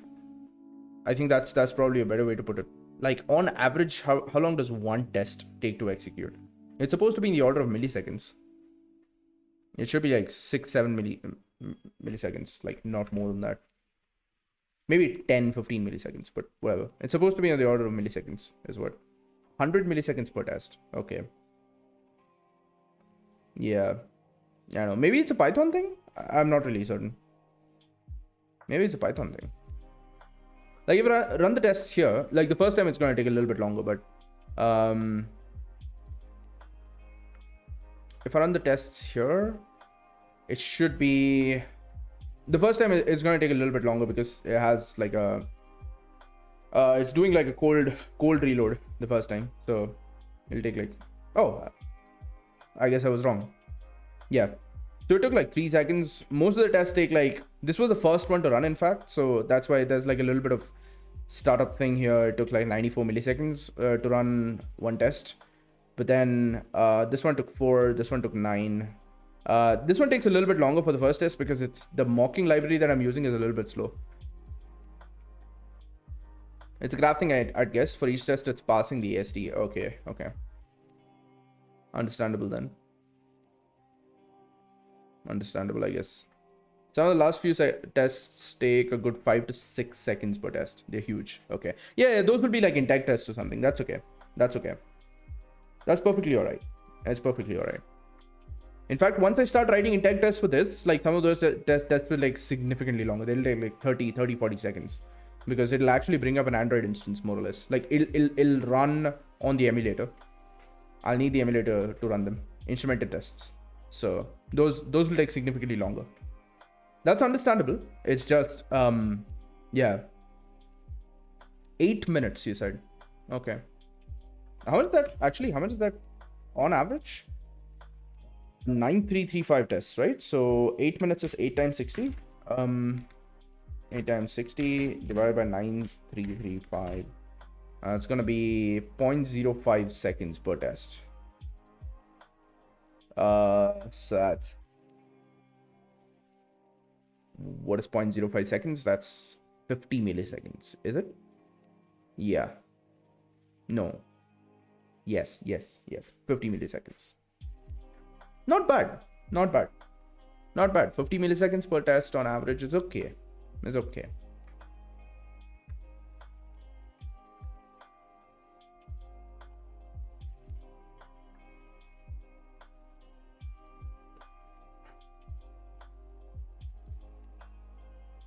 As long as it lets you run like tests in a specific module or something. Let's say I'm modifying only one module.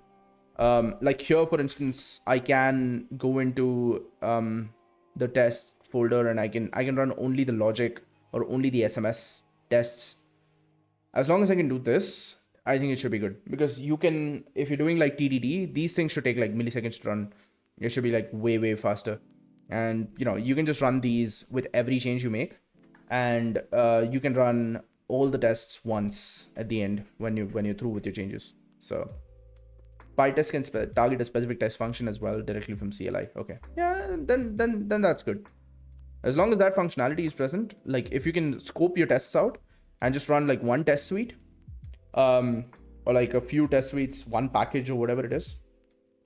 I like the way like Java/Kotlin has it, because like it's kind of like there are these package folders, and I can just right click on any folder and I can run any set of tests that I want. So yeah.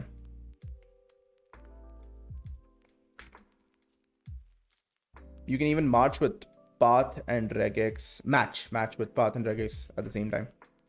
Okay. Yeah. Anthony is awesome. Actually, wait, has he written PyTest? Is PyTest Anthony's work? That would be insane.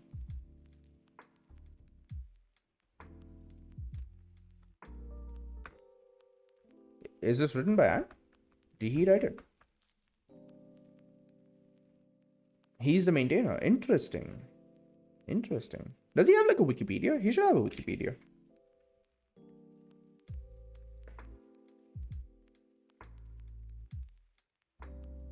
It's just one L. Obituary? What the fuck?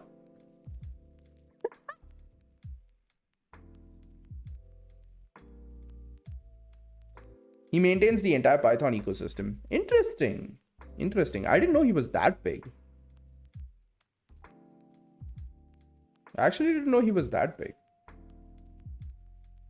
It's weird because like Googling him doesn't really give you much, Like it gives his GitHub and it gives his that he's a staff software engineer at Stripe. It's actually kind of amazing that he does all of this as a side job. What the fuck is this? Why is this the top? I'm so confused. Check his Stack Overflow. This one.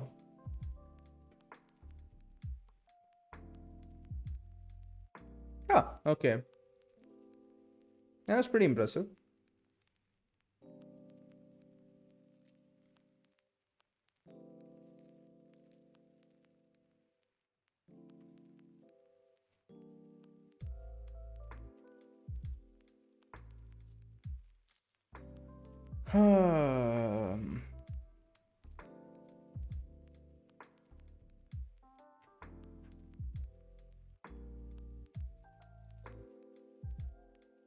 Works for Ubuntu on Windows. What the hell does this mean? What the hell is Ubuntu on Windows? Huh, okay.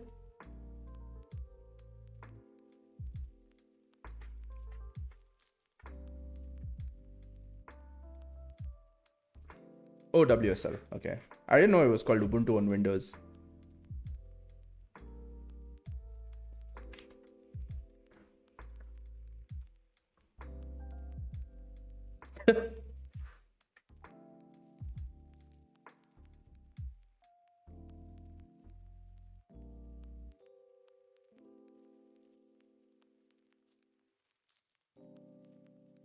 It's just the terminal, isn't it? WSL is crazy hacked stuff. Pipes in WSL break so much stuff. Oh, really? But pipes are like the fundamental thing that you need. Like that the Linux terminal even offers. There's GUI support too. Okay. I feel like I'll just put VirtualBox or something.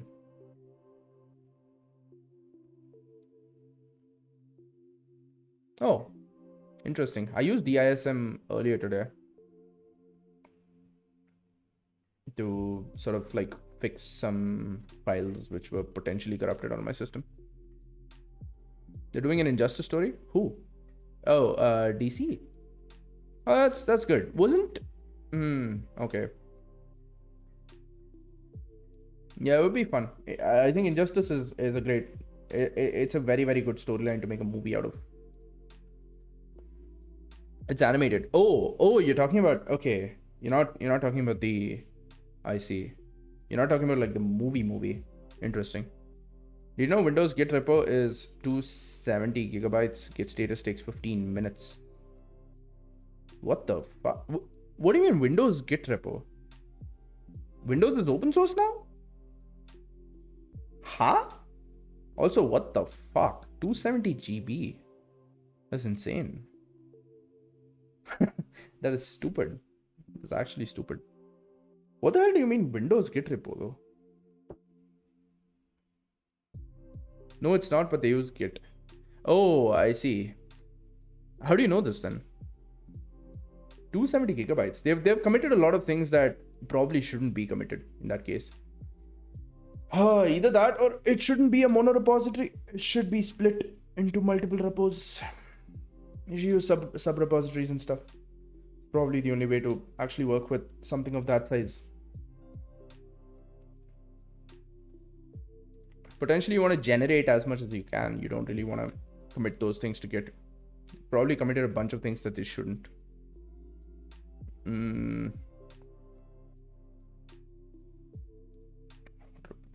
Service on start command.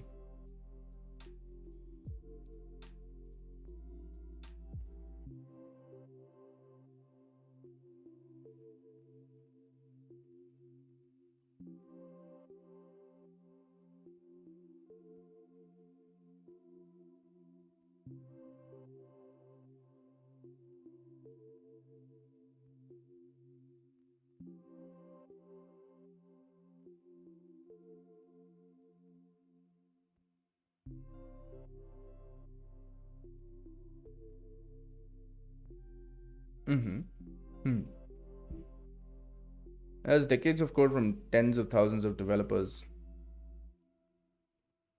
Oh, yeah. I have the link to the stock. I should probably check it out.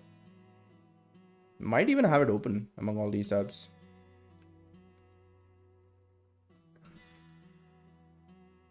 No, I don't have it open. I do have the scaling mercurial page open though. I should check it out. Bind on destroy, blah blah blah. Stop service.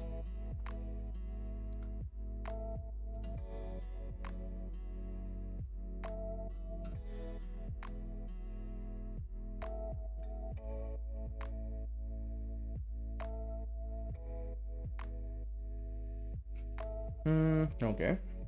Start new thread.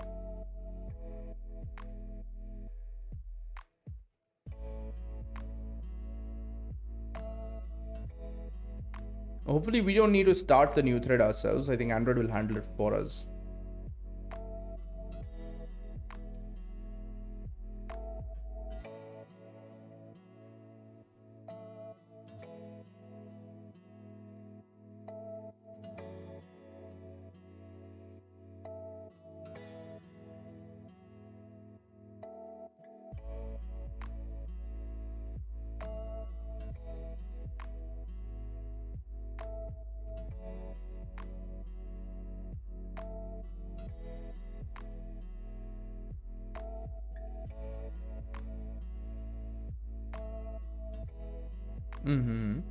Okay. Component a client calls bind service.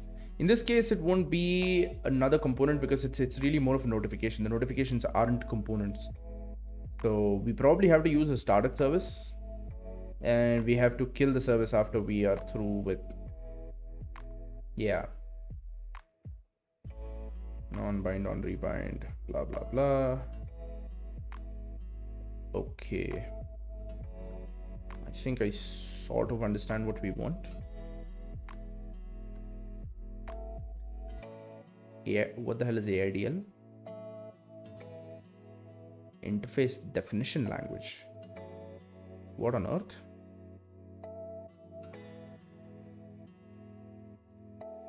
Oh,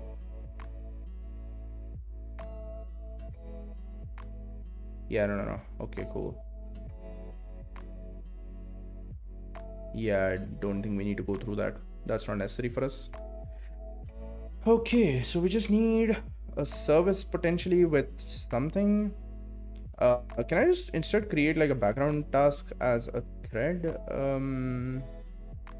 Background work, blah blah blah.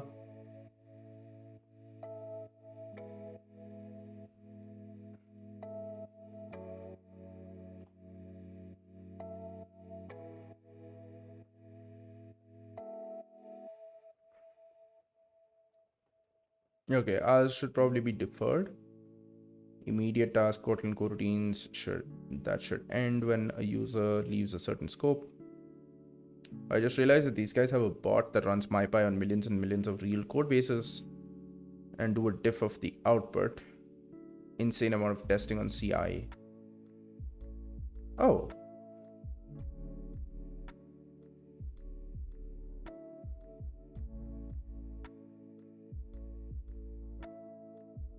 Millions of lines of code on real code base. Yeah, I figured as much. Millions of code bases would be impossible.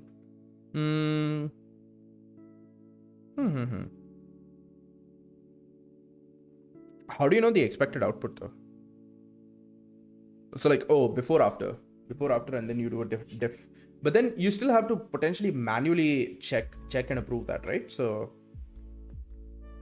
on the CI, like, because there's no way of knowing, right? Like, even if the output changes, that doesn't mean what you've done is wrong. It just means that the output has changed, which should be fine in some cases. Like, because you are actually changing the code, you expect to see some changes in the output. Who verifies that? How do they verify this?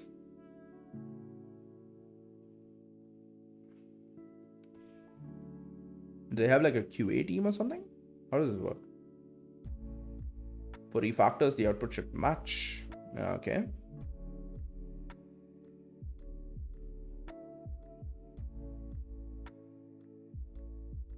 Yeah, makes sense. KTX libraries contain ready-to-use coroutine scopes for view model and common application lifecycles. For updates, it still shouldn't break old behavior. Depends. It should always be zero differences for the most part. Well, I guess as long as it doesn't like block your deploy entirely, I think it's okay. Like, there should be a way to quickly specify, like manually specify that this break in the output is expected or something like that, and then it should, like, the testing framework should automatically figure out, like, should automatically set the new output to be the base, because now your meaning has changed.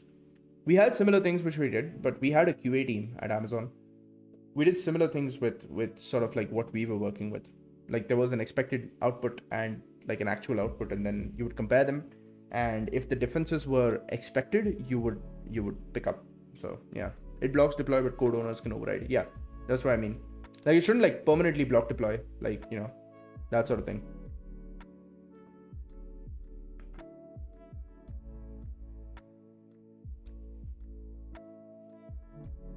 That's pretty good.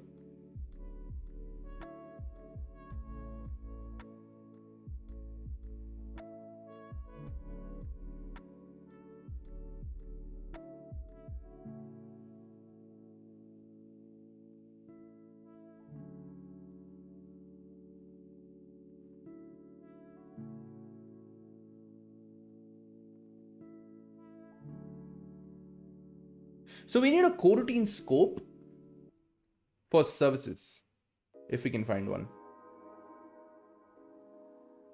Application life cycles.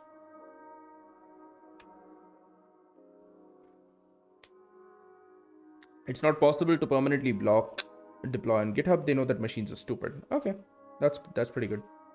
Runs against master every time, so no need for expected output. Oh, I see. Got it.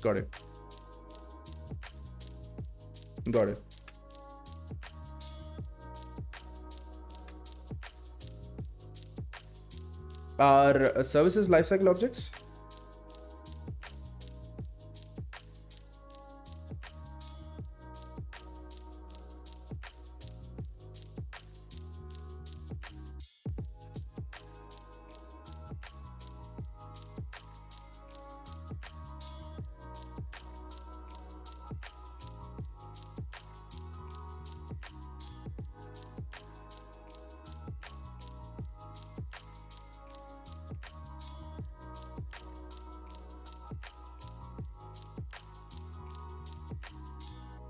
Okay, cool. All right, we've been live for about exactly 2 hours now. It is 5 p.m. I think I will continue this on the next stream. Yeah, it's been pretty fun. We actually did a bit. Most importantly, managed to actually get that bloody notification dismissed, which has been bugging me for a while. So yeah, I'm pretty happy. I'll send you guys elsewhere, I guess. What are you saying? The new features will only be used in code bases once the feature is added to MyPy, right? So it's not an issue. The bot is basically only to prevent accidental breaking changes. Yeah, that makes sense. That makes sense. I mean, yeah. It's just, all I'm saying is like, sometimes you have these overly optimistic sort of CI build restrictions, like which kind of go like, you know, if you break XYZ, like it completely blocks the build, prevents you from going forward with it. But yeah, you should be able to override that. So if you're able to override that, that should, like, you know, allow you to merge to master, and once you merge to master, at that point it just updates the expected output, right? So I think that's like one of those things, because it's just, you know, you are changing the code, which means that eventually you will obviously change the expected output. So yeah, behavior does change over time. It's only that the whole point of tests is not that the test should never break. It's more like the test should be very transparent about what they're doing. It should be pretty obvious looking at the test immediately that this is what the test is actually looking for, and this is still valid behavior, or it's no longer valid behavior for us.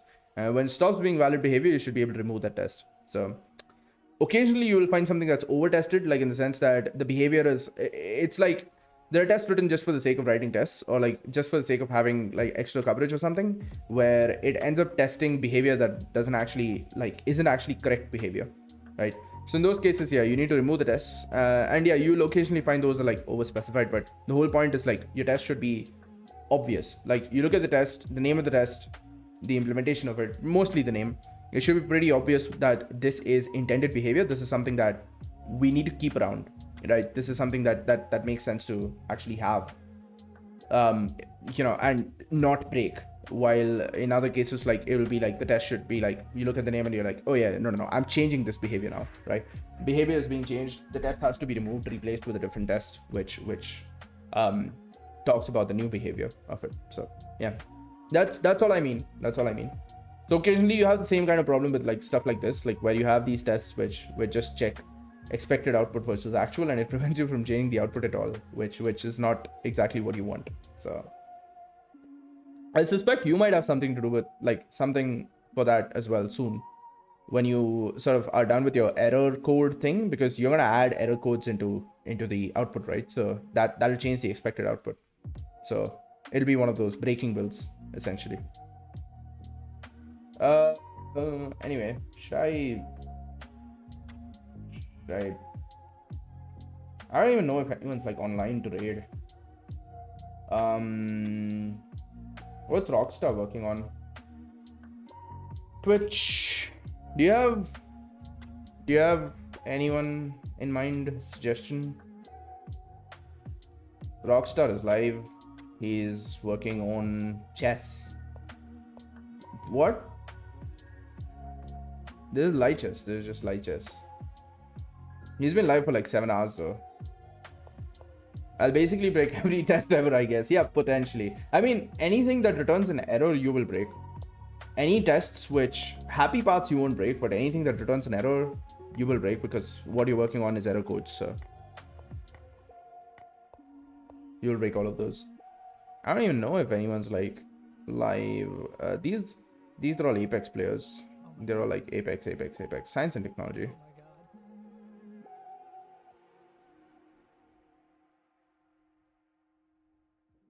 Game dev working on etm.dev, a Minecraft project with 350,000 lines of code. Technology is Java. Beautiful. It's a Java coder. Yeah, yep. How can you play that long VR? Doesn't that hurt your eyes and so on, because the... He just started. Yeah, might as well. Is pressing against... Might as well. Sounds good. Alright. Probably just run a raid with like, I don't even know how many people are live, but whatever. Start. Cool. Catch you on the next stream. Probably that's gonna be tomorrow. And that's about it from me. These Bye bye. nervous